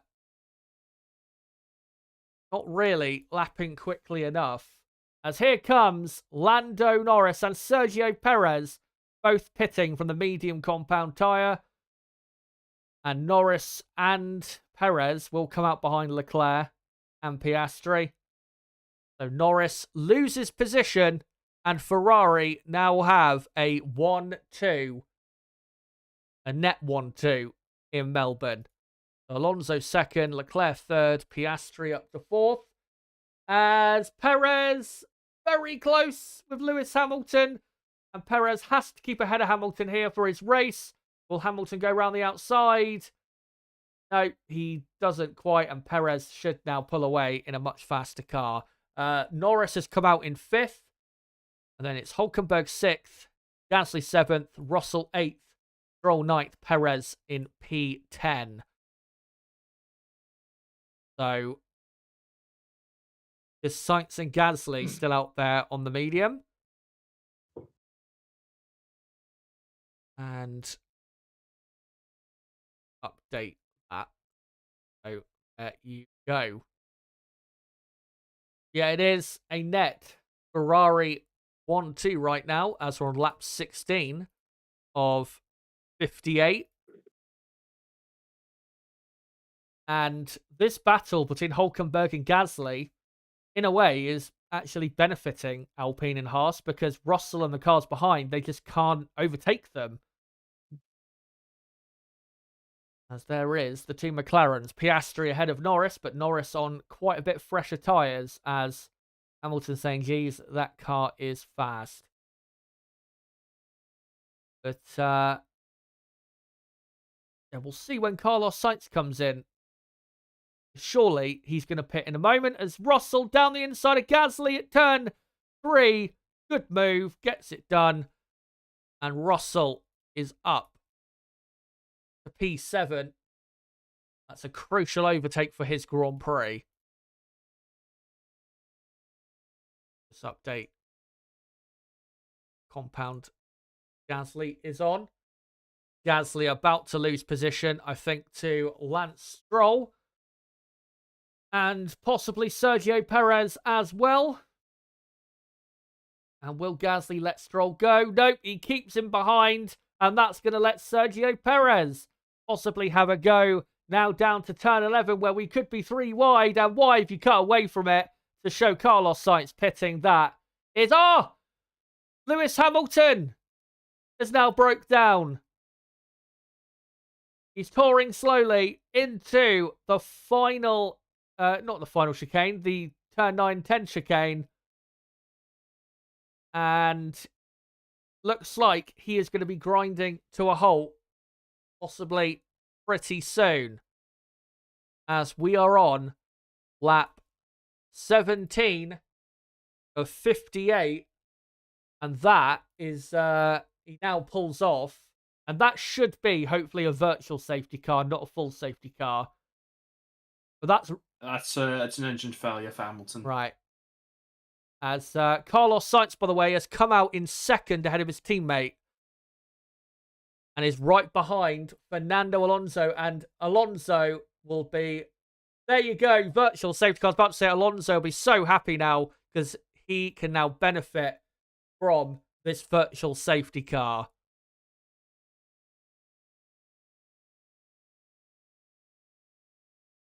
So, Lewis Hamilton is now out of the Grand Prix, and here's a replay. And yeah, clearly something at the back when obviously the engine, and yeah, Lewis Hamilton out the Australian Grand Prix. Oh, That's a big engine failure. Yeah. He nearly almost went into the wall after it went boom. Yeah. As Fernando Alonso now pits. Let's see where Fernando will come out. I think Fernando is probably going to come out between Norris and Russell. And yeah, he is going to. So that has worked out so well for Alonso. So it is now Sainz leading, Leclerc second, Piastri third, Norris fourth, Alonso fifth. As the virtual safety car is about to end, thankfully, we haven't got a full safety car because I think that might have ruined the race a bit. As we're on lap 18, still 40 laps to go here. There you go, green flag, as Hülkenberg and Gasly have pitted as well. So Alonso is now in fifth on the medium compound tyre. And it's now Russell sixth. Stroll is in seventh. Perez eighth. Tsunoda now ninth. And Alex Albon in P10. And then Magnussen is 11th. Hülkenberg is now 12th on the medium tyre. Ricciardo 13th. Zhou Guanyu 14th. Gasly 15th as DRS now enabled again. Perez, is he going to pass Stroll? Yes, he does. Into turn 11 and Sergio Perez is up to 7th place. And then, yeah, Zhou 14th, Gasly 15th, Bottas 16th, and Ocon 17th. So, and just a replay there of Lando Norris, I think, cutting the pit exit line. I think that's got to be a penalty, hasn't it? Surely. Unless I think there's a white line and he did it after that part there. I think he's okay. I think that's the rule. Right, we'll see if stewards say anything about that. As, yeah, the only people now on the medium tyre are Alonso and Hülkenberg. Everyone else on a set of hard tyres, as we're now on lap 19 of 58. And it is Carlos Sainz leading by only 9/10 of a second from Charles Leclerc. Oscar Piastri is only, 3 seconds off the lead in third. And then Lando Norris in fourth, Alonso fifth, Russell sixth, Perez seventh, Stroll 8th, Tsunoda 9th, Albon 10th. And Ocon asking, did you find anything or not? So clearly there's some issues there for Ocon. I was wondering why he dropped behind Bottas. As really moved on to lap 20. But yeah, pretty good race so far. And looking at the order, I don't think it's quite over just yet. But this is great for Ferrari. A 1-2 in Melbourne currently. Still a long way to go, but it's working out really, really well. And Sergio Perez, the only Red Bull in 7th place.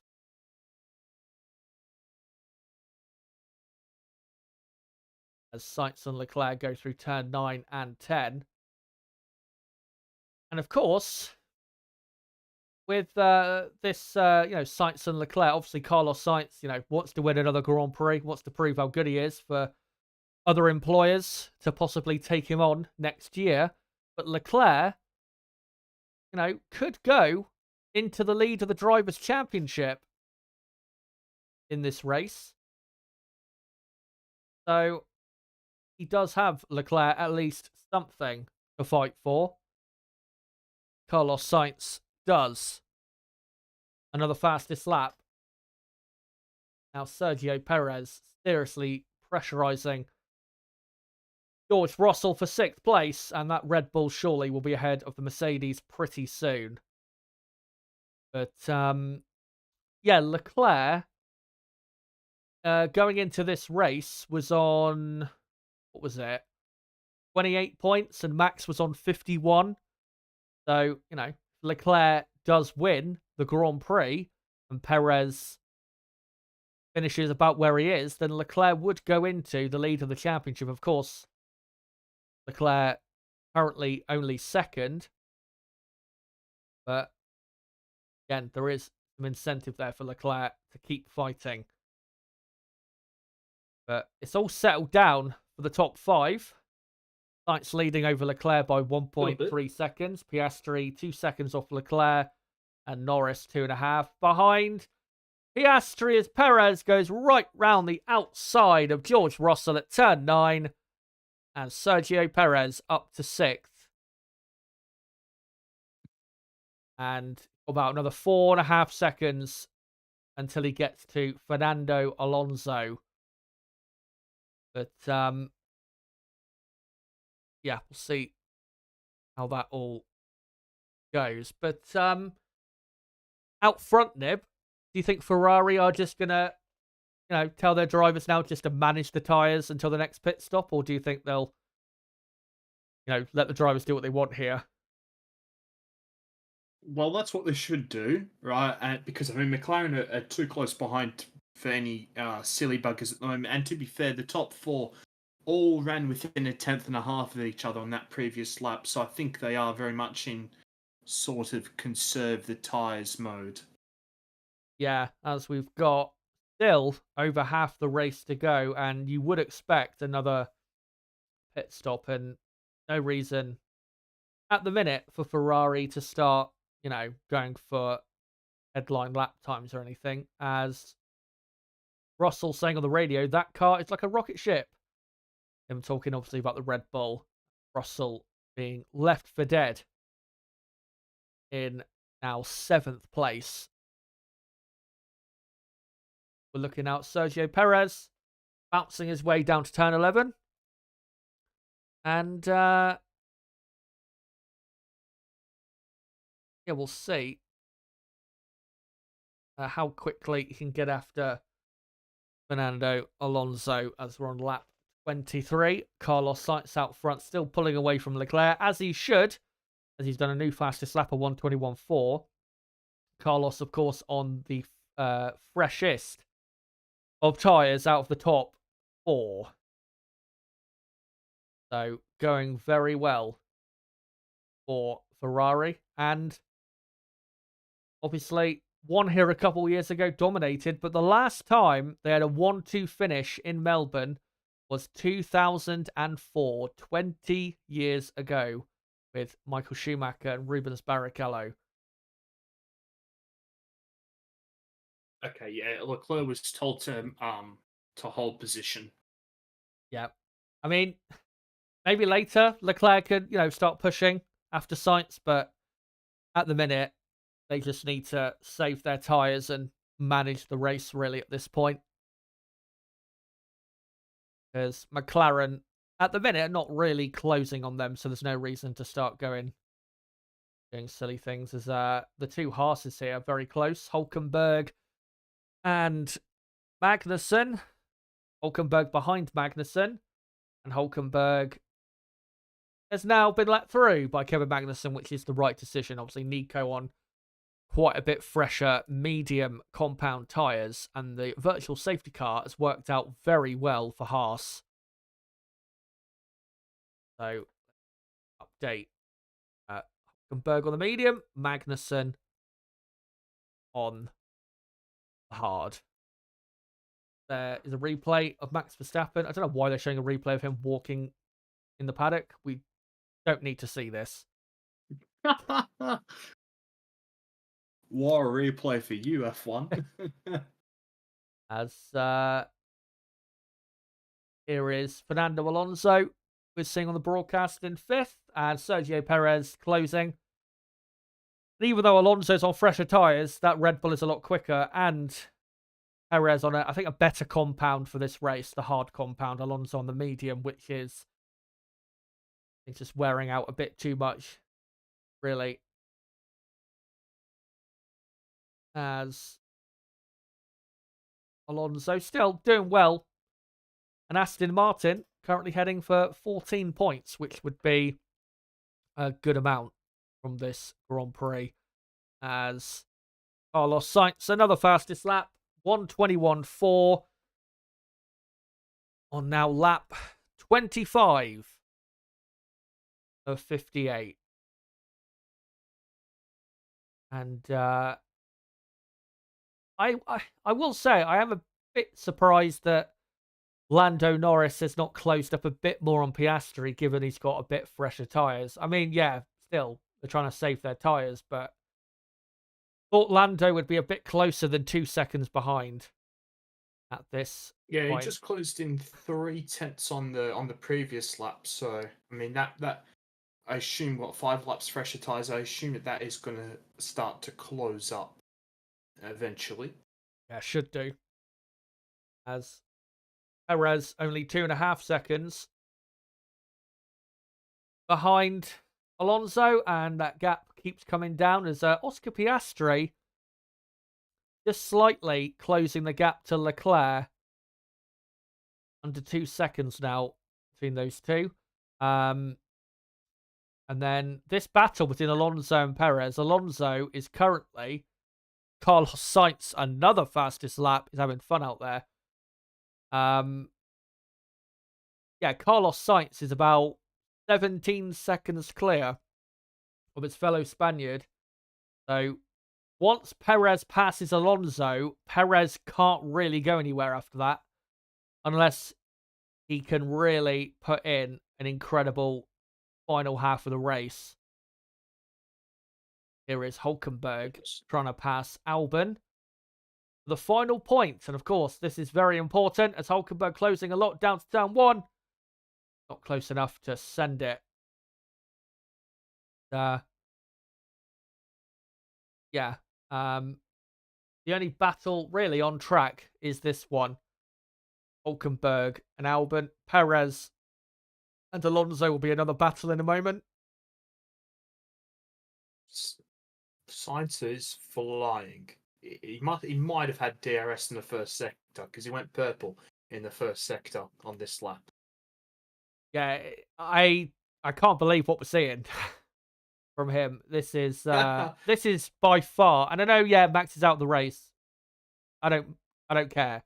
This is, and as he does another fastest lap, 1:21.0 now from Carlos. This is his best performance I've ever seen. This is incredible. He is dominating the race right now. It's, yeah, an incredible sight for all the Carlos Sainz fans. And, you know, a couple weeks ago, missed the Grand Prix in Saudi Arabia because of appendicitis, and now comes here and is now rashing the rest of the field. What a turnaround. Well, I mean, there were still doubts about him racing even coming into this weekend. Yeah. And I mean, he looked very, very sore after qualifying. Yeah. Yeah, I mean, when we saw him, when he turned up for the race day in Saudi Arabia, like, he looked like he could barely walk, and I was like, yeah, I'd be surprised if he was in Melbourne. So it is a remarkable turnaround from Carlos. Is here is Sergio Perez now closing on Alonso. Alonso doesn't defend, and Sergio Perez is up to 5th place. Can Perez get any higher than that? We're about to find out. Probably not, but he's in a quick enough car, so it's not impossible. But yeah, Perez in 5th on the hard compound tyre. Alonso in 6th on the medium. As we're on lap 28, we are pretty much, guys, halfway through this Australian Grand Prix. And before we get into the rest of this Australian Grand Prix, just want to say quickly, if you are new to the channel, don't forget to subscribe for more content like this, because we do qualifying and race watch-alongs for every Grand Prix in 2024. And for everyone watching right now, make sure to smash a like button if you haven't already. Let's try and get up to 100 likes by the end of this stream. That'd be great if we could do that. But yeah, now we're looking at Carlos Sainz. Now 5 seconds clear of his teammate. As Lando Norris now a second behind Piastri, so I think Lando now starting to attack. But it's going to be interesting to see what happens here with McLaren. They're going to be under a lot of pressure, obviously, to let them race, but Lando is on quite a bit fresher tyres, which, will aid him possibly in even fighting Leclerc for second later in this race. So, and there you go. The order has been given. The swap positions, and Piastri moves out of the way. Lando Norris is now in third. Home crowd won't like it, but I think probably the right decision. Yeah. I mean, if there was no way of Norris being able to get Leclerc, I think they probably would have kept it as it was. Because, I don't think they would have, took that choice so quickly. If there was nothing else to fight for. I mean, it's 5 lap difference in tyres, and it's not like Oscar was massively holding Norris up. I know. I think that's pretty borderline, to be honest. Like, you know me, I'm usually all 14 orders, but I don't know. I don't know about that one. I mean, if they're on different compounds, sure, go ahead, like the Haas's, but I know. I don't know. Yeah, we'll see. If he can catch and pass Leclerc, then I think they might be justified. But if he doesn't do anything after that, and Piastri keeps up with him, then well, we'll see. Maybe they'll swap them back. Who's this? This is Gasly fighting Zhou Guanyu for 13th place now because Alex Albon has pitted for another set of hard tyres. So the second pit stop phase has begun, and Albon is now in 15th place. As McLaren saying on the radio, okay, Lando, I know. I couldn't see the rest of it. It says, I know you are, and then didn't quite see the rest. Said. Let me guess. I probably shouldn't say that. Yeah. As hold on, someone else pitted there. Ricardo has pitted from 12th and comes out in last position, but he's right behind Ocon, who he'll pass in a moment. The F1's just now going to go on to another set of hard tyres. Ricardo having a better race than obviously qualifying.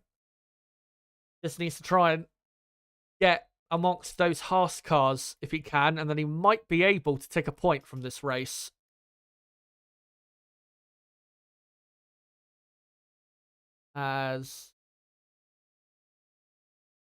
So lap 31, Carlos Sainz now leading by 7 seconds. He's got the race at the minute bought and paid for. Charles Leclerc is second. Lando Norris slowly closing on Leclerc in third, now 2.5 seconds behind. Piastri is in fourth. Sergio Perez is fifth. Interestingly, Alonso still within a second of Perez. So we'll keep our eyes on that, and we're actually seeing it on the broadcast now. So Fernando keeping himself in play for a top 5. Russell is 7th in the middle of nowhere. Lance Stroll is 8th. Yuki Tsunoda is 9th. And Nico Hulkenberg is in P10. But,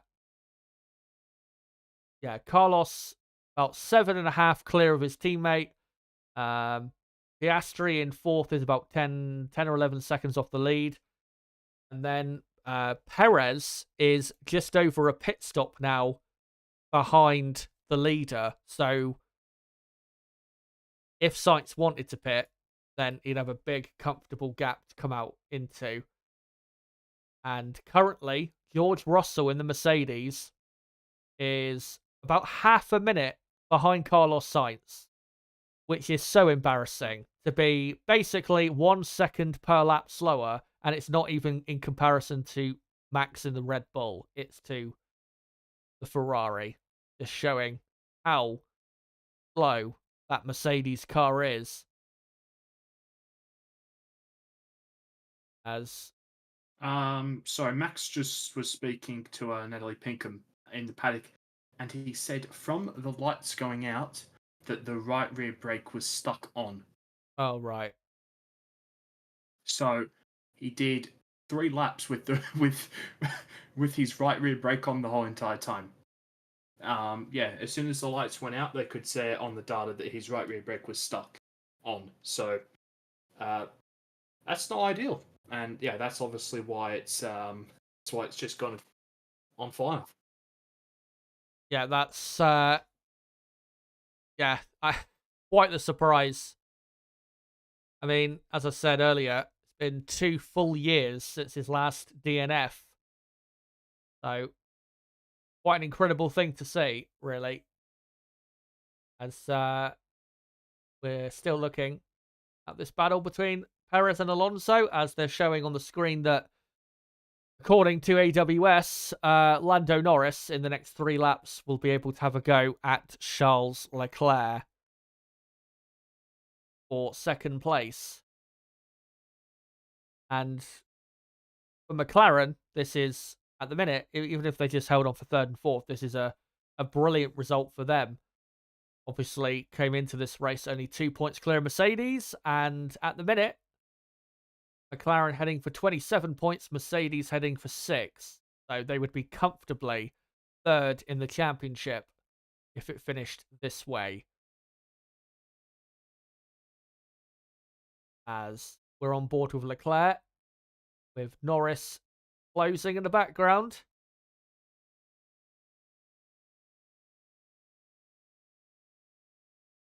And now lap 34, Carlos Sainz, 8.5 seconds clear. And really, when it comes to the podium, the main fight now is Leclerc, Norris, and Piastri to a degree as well. Obviously, we'll have to see who pits first and who pits last out of that group.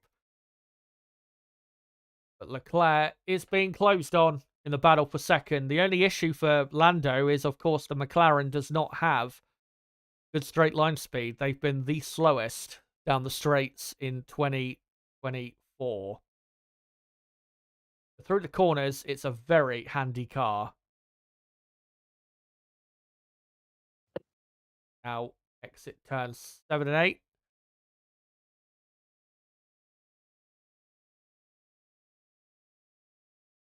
And yeah, gap just creeping under 2.5 as Leclerc saying on the radio, my tyre has gone front left. I think we cannot do too much. So clearly Leclerc wants a pit stop as Lando really closed in through turn 9 and 10. As Kevin Magnussen has just pitted for Haas and has come out in 14th place. Yep. Yep, Leclerc now told to box, and McLaren getting ready as well. With Piastri, possibly, I think it will be.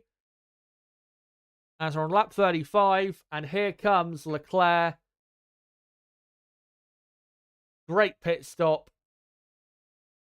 Don't know how quick it was exactly, but it was a great pit stop. And McLaren, in the end, did not bring anyone in, so this is really helping McLaren. Now we'll go a bit longer as Leclerc comes out right in front of Perez, and Perez nearly goes right into the back of him, and Leclerc has to stay ahead of these two. And for the moment he does, but that nearly could have ended in disaster as Alonso now trying to have a look at Sergio Perez.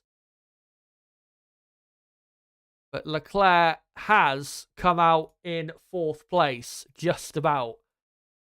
As Alonso that was very close. Trying to get past Perez still. Yeah, I just quickly looked at the screen and I saw Perez nearly right in the back of Leclerc. And crucially for Leclerc, did not get held up there. Because if he fell behind those 2 cars, then McLaren would have been in business with both their cars. As This is a great drive from Alonso, keeping up with the Red Bull here. As we're now lap 36.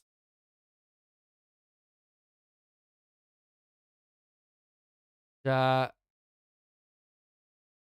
a bit of Max's brake there. Rear brake there, still on the track. It's been sitting there the whole entire race. Surprised they hadn't picked it up. As yeah, I think it's just so far offline that it's okay. Sergio Perez coming in for another set of hard tyres. We'll see what Alonso and Aston Martin will do in response. So Alonso up to 5th. Perez will come out right behind Tsunoda. Not right behind, but a couple seconds behind. So Perez now 9th. But yeah, Alonso on the medium. Everyone else behind. Hard tyre. As Hulkenberg and Zhou have pitted. Something wrong here for Zhou. I don't know what's wrong. I don't know if it's a gearbox issue or something, but he can't get out of his pit box. Albert having problem after problem when it comes to pit stops this year. As we're on lap 37. Lando Norris pushing hard, actually closing on Carlos Sainz. Obviously, Carlos managing the tyres out front as Hulkenberg has got ahead of Alex Albon. So he's done the overcut and he has passed Albon for what is a net P10. As Zhou is now at the very back. 17th place. As Albon a little go there as Yuki Tsunoda, who's having a brilliant race. We haven't really mentioned him. Been solidly in the top 10. Now pits for his final pit stop. And Tsunoda will come out in beautiful clear air in 10th place, I believe. Yes, he does. Tsunoda heading for what should be a 9th place finish as now Valtteri Bottas pits for Sauber. And we wait to see whether Sauber will have another half a minute pit stop. Lando Norris in 2nd, still pushing on, and he's putting in some good laps at the minute. Once he does pit, though, he will come out behind Leclerc, but he will be on, of course, fresher tyres, but he's putting in some good times. As Leclerc, though, now does the fastest lap. As yeah, I mean, Norris was half a second quicker than Sainz on the last lap. Been gaining a lot in the last couple laps, putting in some really hot laps. Here is Lance Stroll now pitting from 7th place, and Stroll should come out in 8th, I think. See? And yeah, it should just about do it. Oh no, Gasly gets ahead of him. So, Stroll in P9. As for some reason, they're showing Bottas and Zhou in 16th and 17th. And, well, in hindsight, I don't know why any of us thought Sauber were going to be any good. Because a few people thought Sauber would be, even myself, I thought Sauber would be pretty competitive this year. But, yeah, what were we thinking? They always do that in testing, right? Where they do some very flashy runs with low fuel. Yeah, they did it with Kimi a couple years ago. I remember. And, well, it's seemingly because they just can't do pit stops this year, which is a big issue. Although that one was fine, but the other ones were quite interesting, weren't they? Their wheel guns, for some reason, have just stopped working. None of them work anymore. As Lance Stroll now passes Pierre Gasly for 8th place. Here's a replay of Piastri. He's gone deep not too far deep, just on the grass a bit. Oh, that's cost him quite a bit. That would have cost him 3 or 4 seconds. Yep. And yeah, he's lost about 3.5, 4 seconds to his teammate.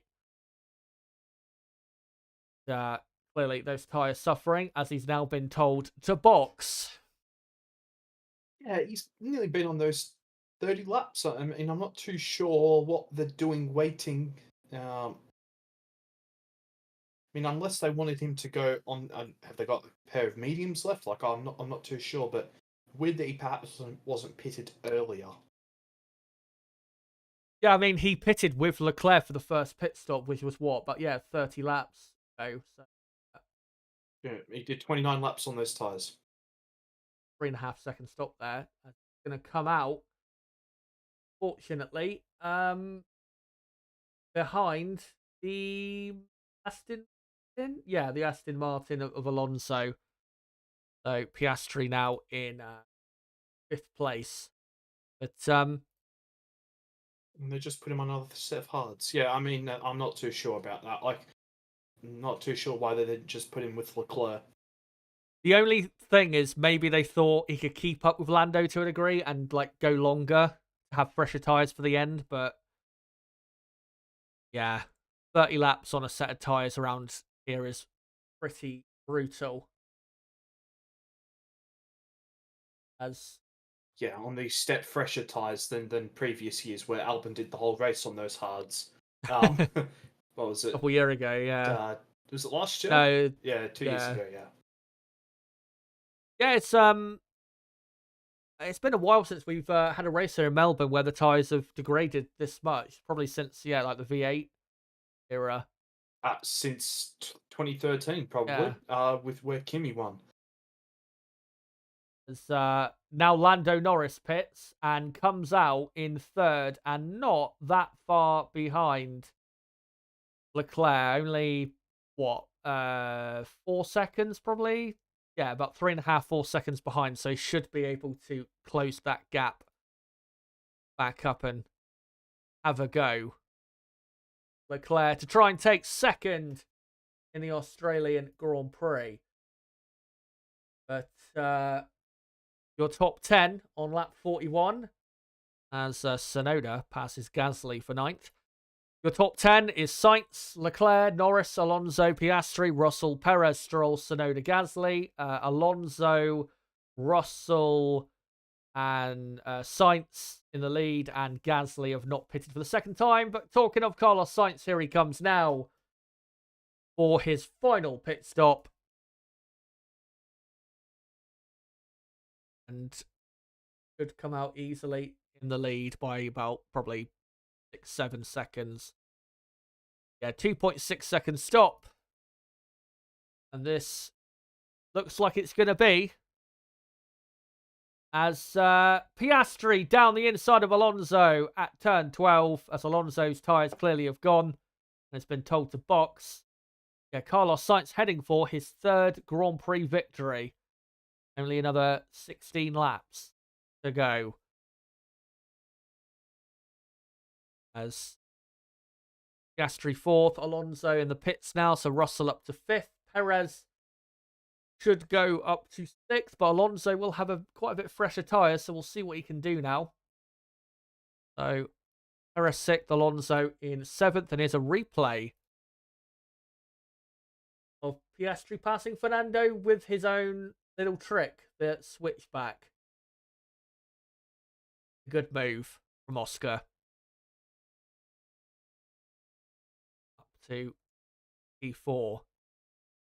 But I think everyone now is on the hard compound tyre.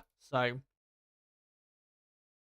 obviously the tyre of choice today here is Tsunoda dive bombing Gasly at turn 11. And Gasly thankfully left him all the room to do it.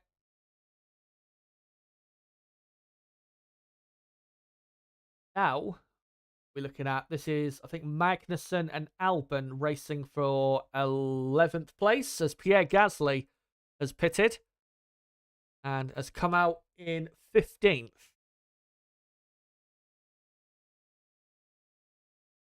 And Ricciardo has passed Ocon for 13th. So, I think except Russell, F1 has made their second pit stop. As here comes Magnussen down the inside of Albon at turn 9, and thankfully that did not end in a collision. That was so close between the two. And they live to fight another day.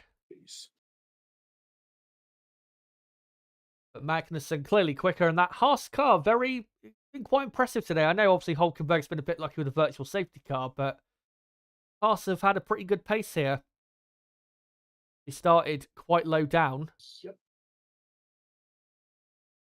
And, right, so Lando Norris is 4.5 seconds, now 4 seconds behind Leclerc with about 15 laps to go.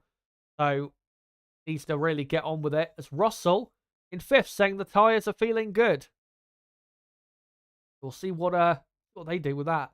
Surely not going to go to the end. As now we're on lap 44 and have 15 laps officially to go. As Lando Norris, fastest lap, a 1:20.6. And now Oscar Piastri does the fastest lap. And we'll see what it is, a 1:20.4. That's Magnussen. Will he ever go Albon into turn 11? No, he's not closing quick enough, I don't think. Oh no, he's going to send it at turn 11. And, oh, thankfully no contact. I thought he was going to slide into Albon, but he didn't. Thank God for that.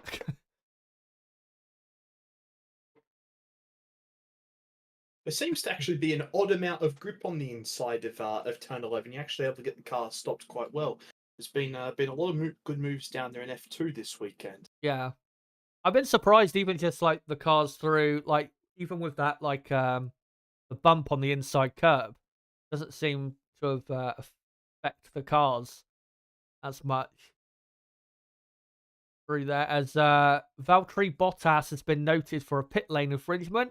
Couldn't get any worse. Valtteri?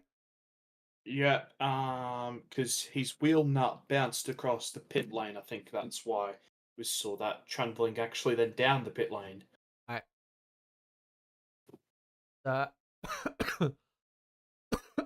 Kevin Magnussen. Now another go is Oscar Piastri does another fastest lap. 1:20.3. Let him cook. As Magnussen round the outside at turn 9 and Kevin Magnussen up to P11. Brilliant move. And Haas heading for 10th and 11th, which would be, I think, really the best result they could possibly get from this Grand Prix.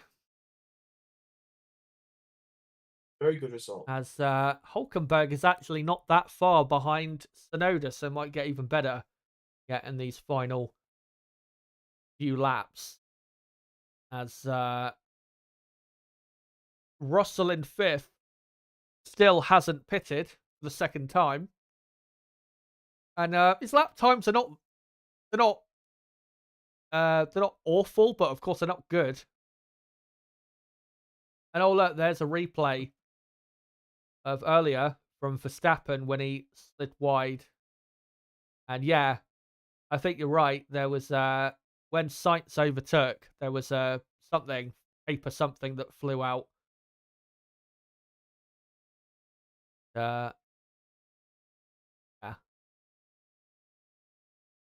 Shown a replay of, and then yeah, the brakes literally exploded. He entered the pit lane. Yeah. But as it stands, as George Russell pits, as it stands, I think he is going to still be in the lead of the championship by a few points. As 2.5 second stop for Russell, who comes out behind Fernando Alonso, but he is now on fresher tyres, so we are about to see if Russell can improve Mercedes' day. So, Russell in 7th. And only 3 seconds behind Alonso, so it's worked out well. Not too far behind. Try and have a go at Fernando for P6. But yeah, dark days for Mercedes, desperately trying to fight for 6th place. Currently, Russell is what? How far off the lead? About 40 odd seconds, 45 seconds, something like that. So, yeah, still a lot of work to do. As a fastest lap now for Lando Norris, and he dips into the 1 minute 19s, a 1 minute 19.9. Very quick lap time. Wow. But it's still not catching Leclerc, really. He's still about 4 seconds behind. Not catching quick enough is Lando. On that lap, it was 8/10, Chaz. So, I mean, I'd say it was pretty good on that lap. Well, I mean, I don't know. Can you see driver track or anything? So maybe he's had some traffic in the last few laps. He may have done. Yeah, I can. As Leclerc traffic, are you saying? Lando. Norris might have had DRS. Gasly is right behind him. Yeah. Yeah. But still, time left for McLaren to take second. But at this rate, looks like Ferrari are probably going to head for the 1-2 as Carlos Sainz begins lap 48 of 58. By the way, we're only about 14. Leclerc's responded on that lap. Yeah, as in here, replay of Leclerc getting very close to the wall on the entry to turn 9.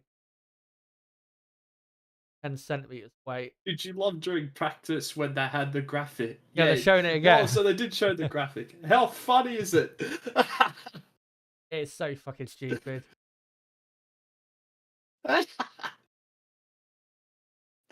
Yeah, I saw it. Was it? I think it was Sainz, wasn't it? I think he was one of them. Sainz and Hulkenberg, I think it was. Yeah. We're looking, I think, right now at Leclerc. But what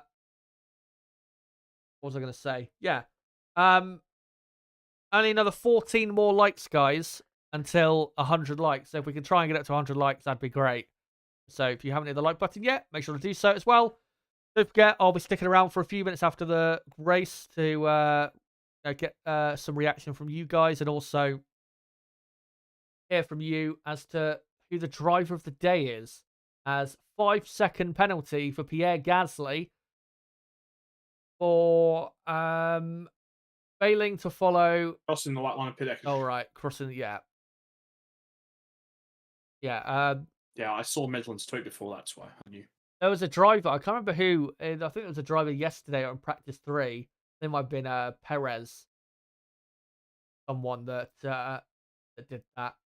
A very narrow pit exit.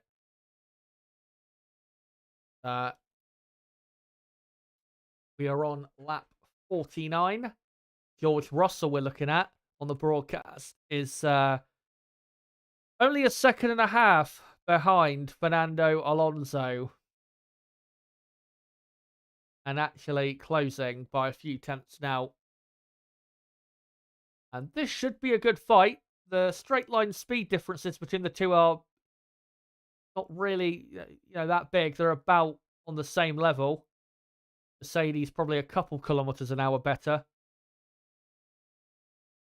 But you can guarantee Fernando will fight like crazy to get this 6th place. Of course, this was similar to what we saw in Saudi Arabia.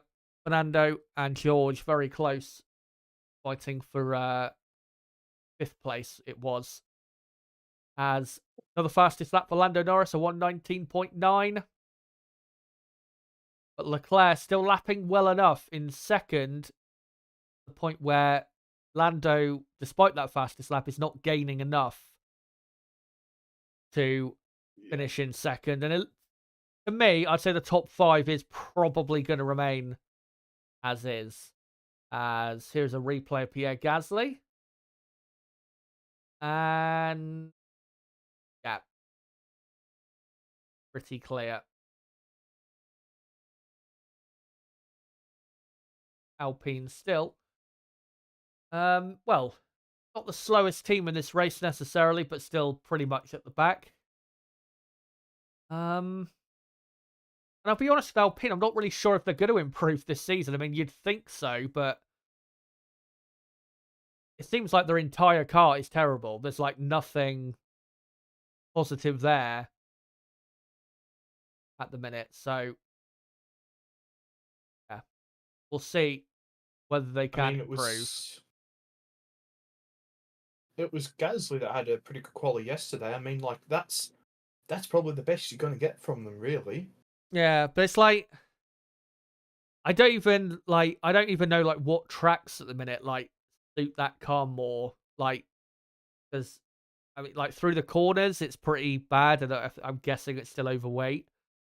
And then Yeah. obviously the power unit's still lacking. So yeah, it's hard Well, to tell with them like when they're this going to be this competitive. yeah, exactly. I mean, unless there's an upgrade that, I mean, is a massive upgrade, then maybe then. But I Yeah, mean, they're starting from such a low base that's going to be pretty hard. I mean, you think the Alpine livery is shit, right? yeah, Yeah. My mate sitting next to me on Friday said that he really liked it. He said he liked it the best. I just turned to him and stared at him with my mouth wide open. I'm like, you're going to get thrown on the track, buddy. Like, what is this nonsense you've just spewed out of your mouth? it's I couldn't believe what he just said. it, It's horrid. it is so bad. Like, the pink is nice, don't get me wrong, but it's just all carbon fiber. Yeah. What did the Sauber in the sunlight look like? Not as bad as what it looks on telly. Right. Still not great, but not as bad as what it looks in telly. I think in person, the Visa Cash Up Racing Bulls one was probably the best. Yeah. Yeah, that one's I actually think it's a pretty nice livery. We're actually showing the racing balls here of Sonoda, who's in Yeah. 9th place. The Haas there of Hulkenberg. E10. Top four just all lapping at the same lap time at the moment, so nothing's going to change. Piastri got held up a little bit by Bottas on the previous lap, but yeah, it's just not a lot happening now. The main fight, the only fight now, is Alonso versus Russell for P6. Russell, though, hasn't gained a lot in the last couple laps. Not as much as I thought he might. As we're on lap 53, we're just over 5 laps away from the conclusion of this Australian Grand Prix. Yeah, as it stands, Max Verstappen will still be leading the championship by, I think, 5 points from Charles Leclerc. And then, will it be Leclerc? I think Leclerc and Perez at the minute are heading for, are going to be on the same amount of points in second and third. Then Carlos Sainz will be not too far behind in P4. So we'll see. I mean, it's difficult to say, isn't it? Where, would Ferrari have actually took the fight to Max? I mean, who knows at the end of the day. But they can keep up their form, Ferrari, then, you just never know. Obviously, the next Grand Prix at Suzuka, you'd expect Red Bull to be super strong there. And not just Red Bull, but McLaren, who were very, very good there a few months ago. This man they're showing on the broadcast, Piastri, I think started on the front row, if I remember correctly. Suzuka. Yeah. So, yeah. Be interesting to see where Ferrari are in a couple of weeks at Suzuka. As We're just looking at Piastri.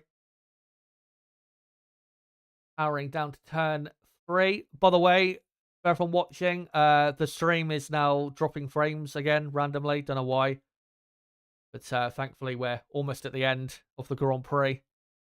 And hopefully, I can try and get whatever needs fixing for next time. But again, I'm still baffled as to what is happening. It hasn't happened at all. A couple years. As now George Russell on board. We are on the TV broadcast, and he's within a second of Fernando Alonso.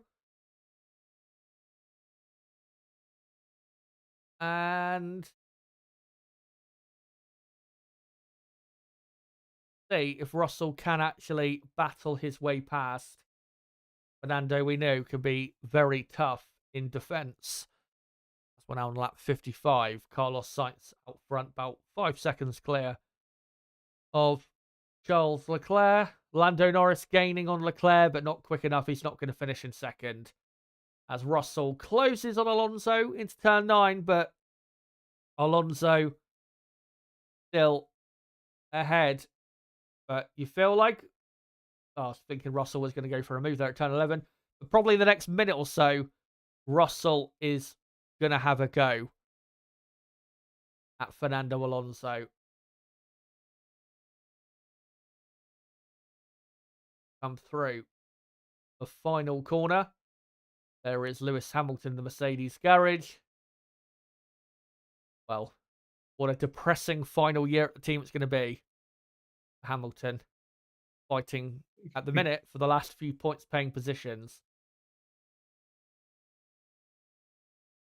Russell through turn 3 and 4.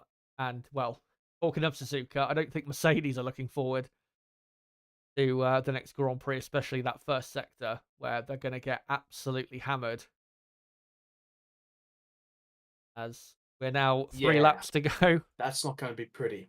It'd be interesting to see how far off Red Bull they are just in the first sector.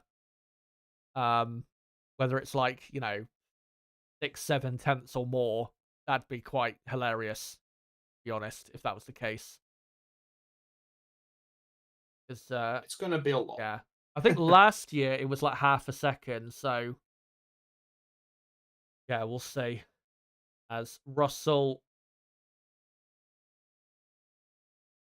not able to get anywhere near Fernando on this lap.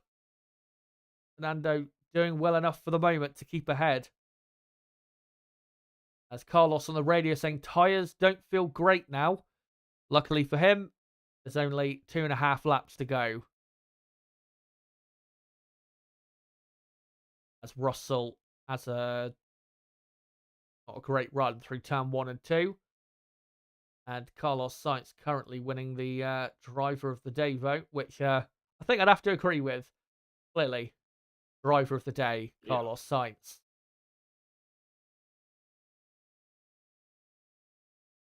Russell still pushing. Just can't get close enough out of turn 7, I don't think, to actually go for an overtake.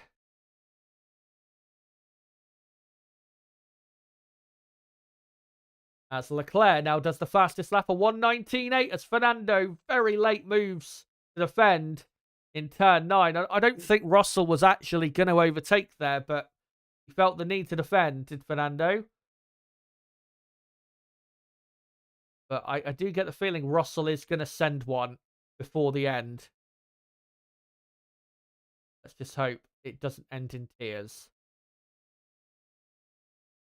As we're looking at Carlos Sainz, race leader, about 1.5 laps away from victory. And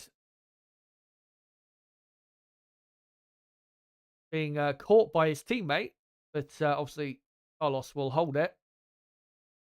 But quickly, Neb, with Carlos Sainz, yeah.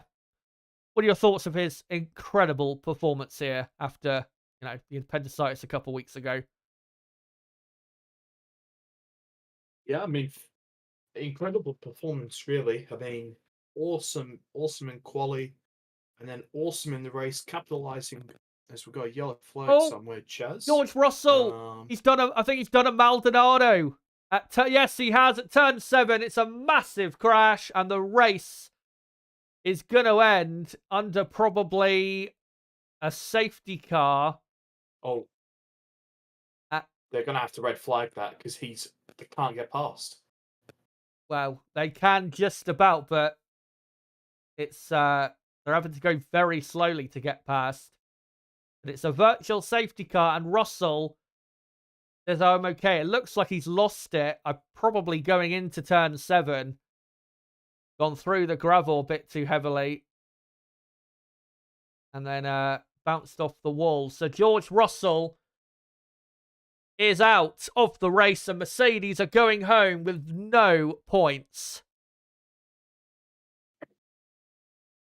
What a way to cap off a disaster of a weekend.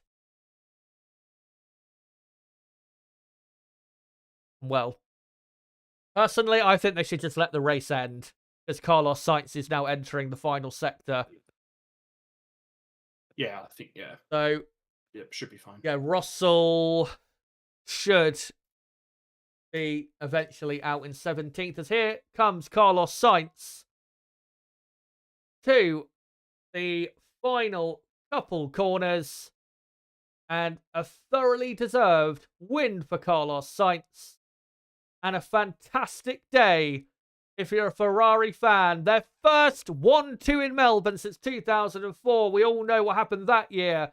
Carlos Sainz comes to the line and wins the 2024 Australian Grand Prix. Charles Leclerc finishes second, Lando Norris third, and then it will be Oscar Piastri fourth, Perez fifth, Alonso sixth, Stroll seventh, Tsunoda eighth, Hulkenberg 9th, Magnussen 10th, double points for Haas. Can't remember the last time that happened.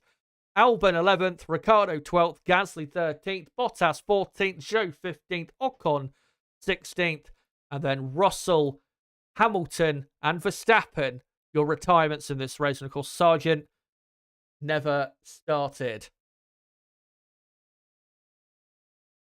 So there you go. That is your Australian Grand Prix, and I want to see a replay of what happened there to George Russell. I'm going to get it.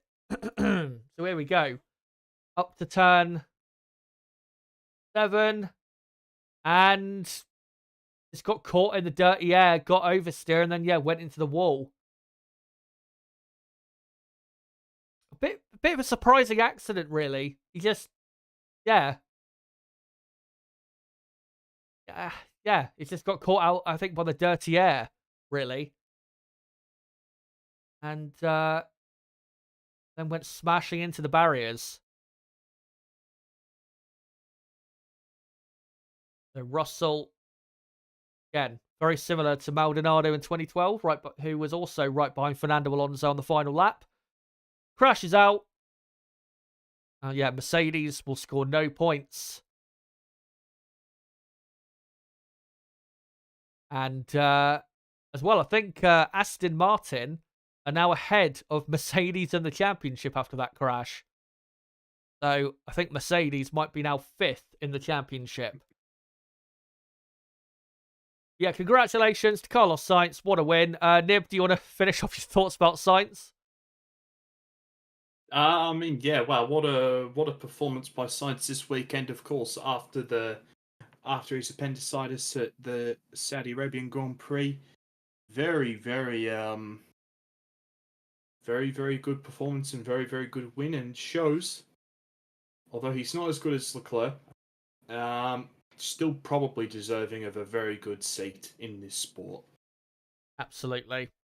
Foreman still pretty much at his peak. Obviously had a great race in Bahrain. But I'm just going to quickly do the driver of the day poll and set that up. What did you think of the race? It was decent, but it wasn't what we were hoping for, was it? It was kind of just an average race, really. Get us to 2026 already. Yeah, I mean, obviously the best race of the season. But Is it like a 4.5? Yeah, 4, 5, something like that. Yeah, I wouldn't go above a 4.5. So we'll give it a 4. Yeah. What do you call it? If Verstappen had remained in the race, then and if there was a proper like battle for the win, then I think we could have got something great today. But And not a lot of people would typically say this, but if Max Verstappen was still in this race, it might have been more exciting than with him yeah, actually not finishing. But yeah, I guess we'll never know. But yeah, I mean, we've known this for so long. These big fat cars are terrible for racing, and they need to go. yeah, and there's just too much downforce. The cars are too easy to drive. Exactly. I mean, you look at some of these corners on board that they're not difficult to drive. I know, like turn 9 and 10, it's not like it used to be really fun to watch the drivers like wrestle the cars through there, like especially in like the early V6 hybrid days. But like now, it's like just a small lift and then just flat.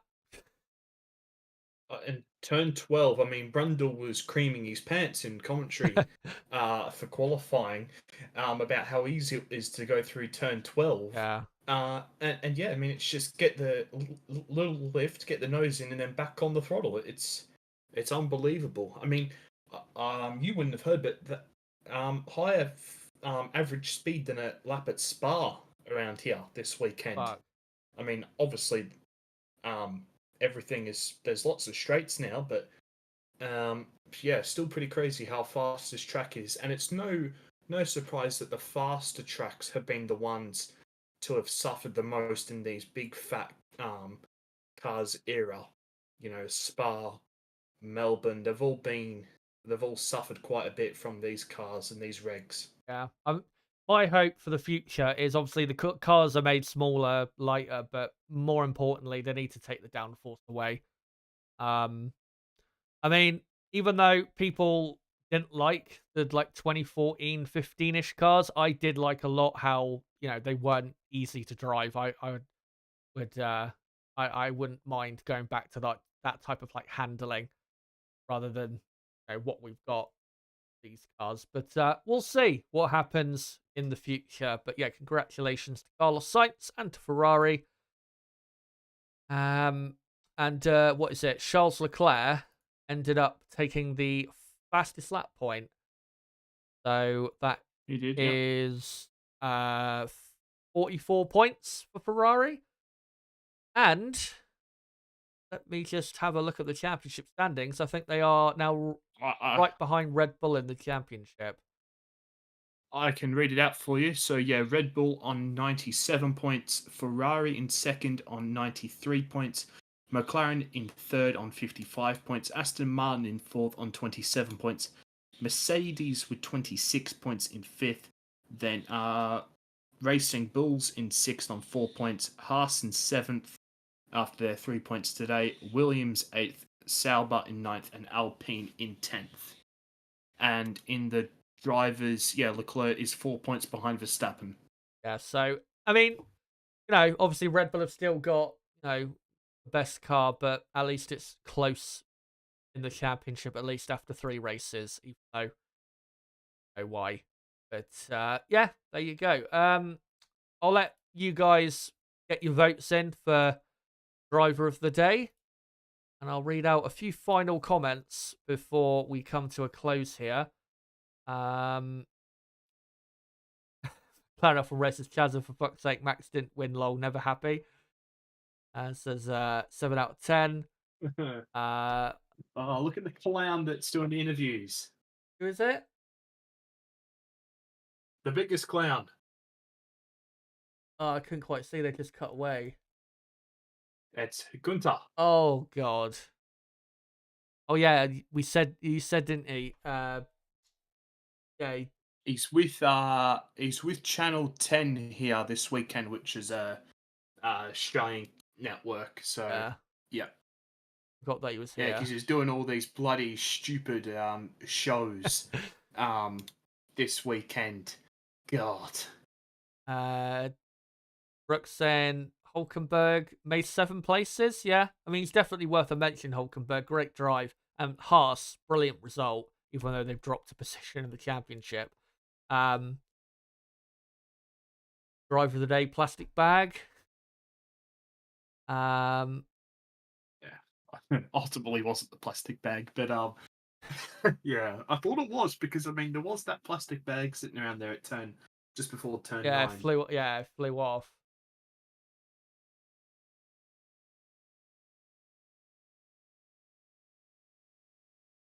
Russell always with a mistake in him since Looney Classics. Yeah, not great. Another big, well, not big crash, but just another crash with Russell. You know, I know Mercedes were not heading for like a podium or anything, not like what happened in Singapore, but it is something to note that, you know, he keeps crashing on his own. We saw it in Singapore last year, Montreal as well, where he pounded the wall.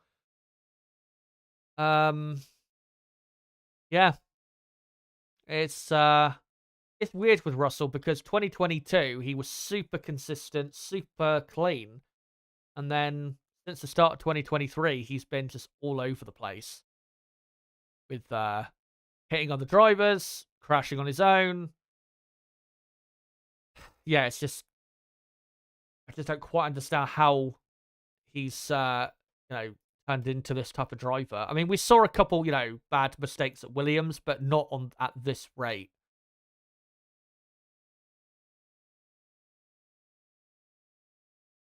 Some comments here. Zidane C says, put pressure on George equals crash. George cannot lead Mercedes. I mean, the people that think that, I think that the case for that is growing. Definitely.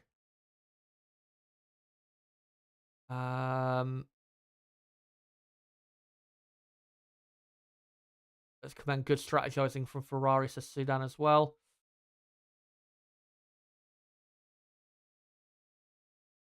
And from racing, hats off to Carlos, a brave and skilled young man. Yeah, brilliant. From happened weeks ago. Sudan C also saying George cannot manage a championship-winning car. He would bin chance.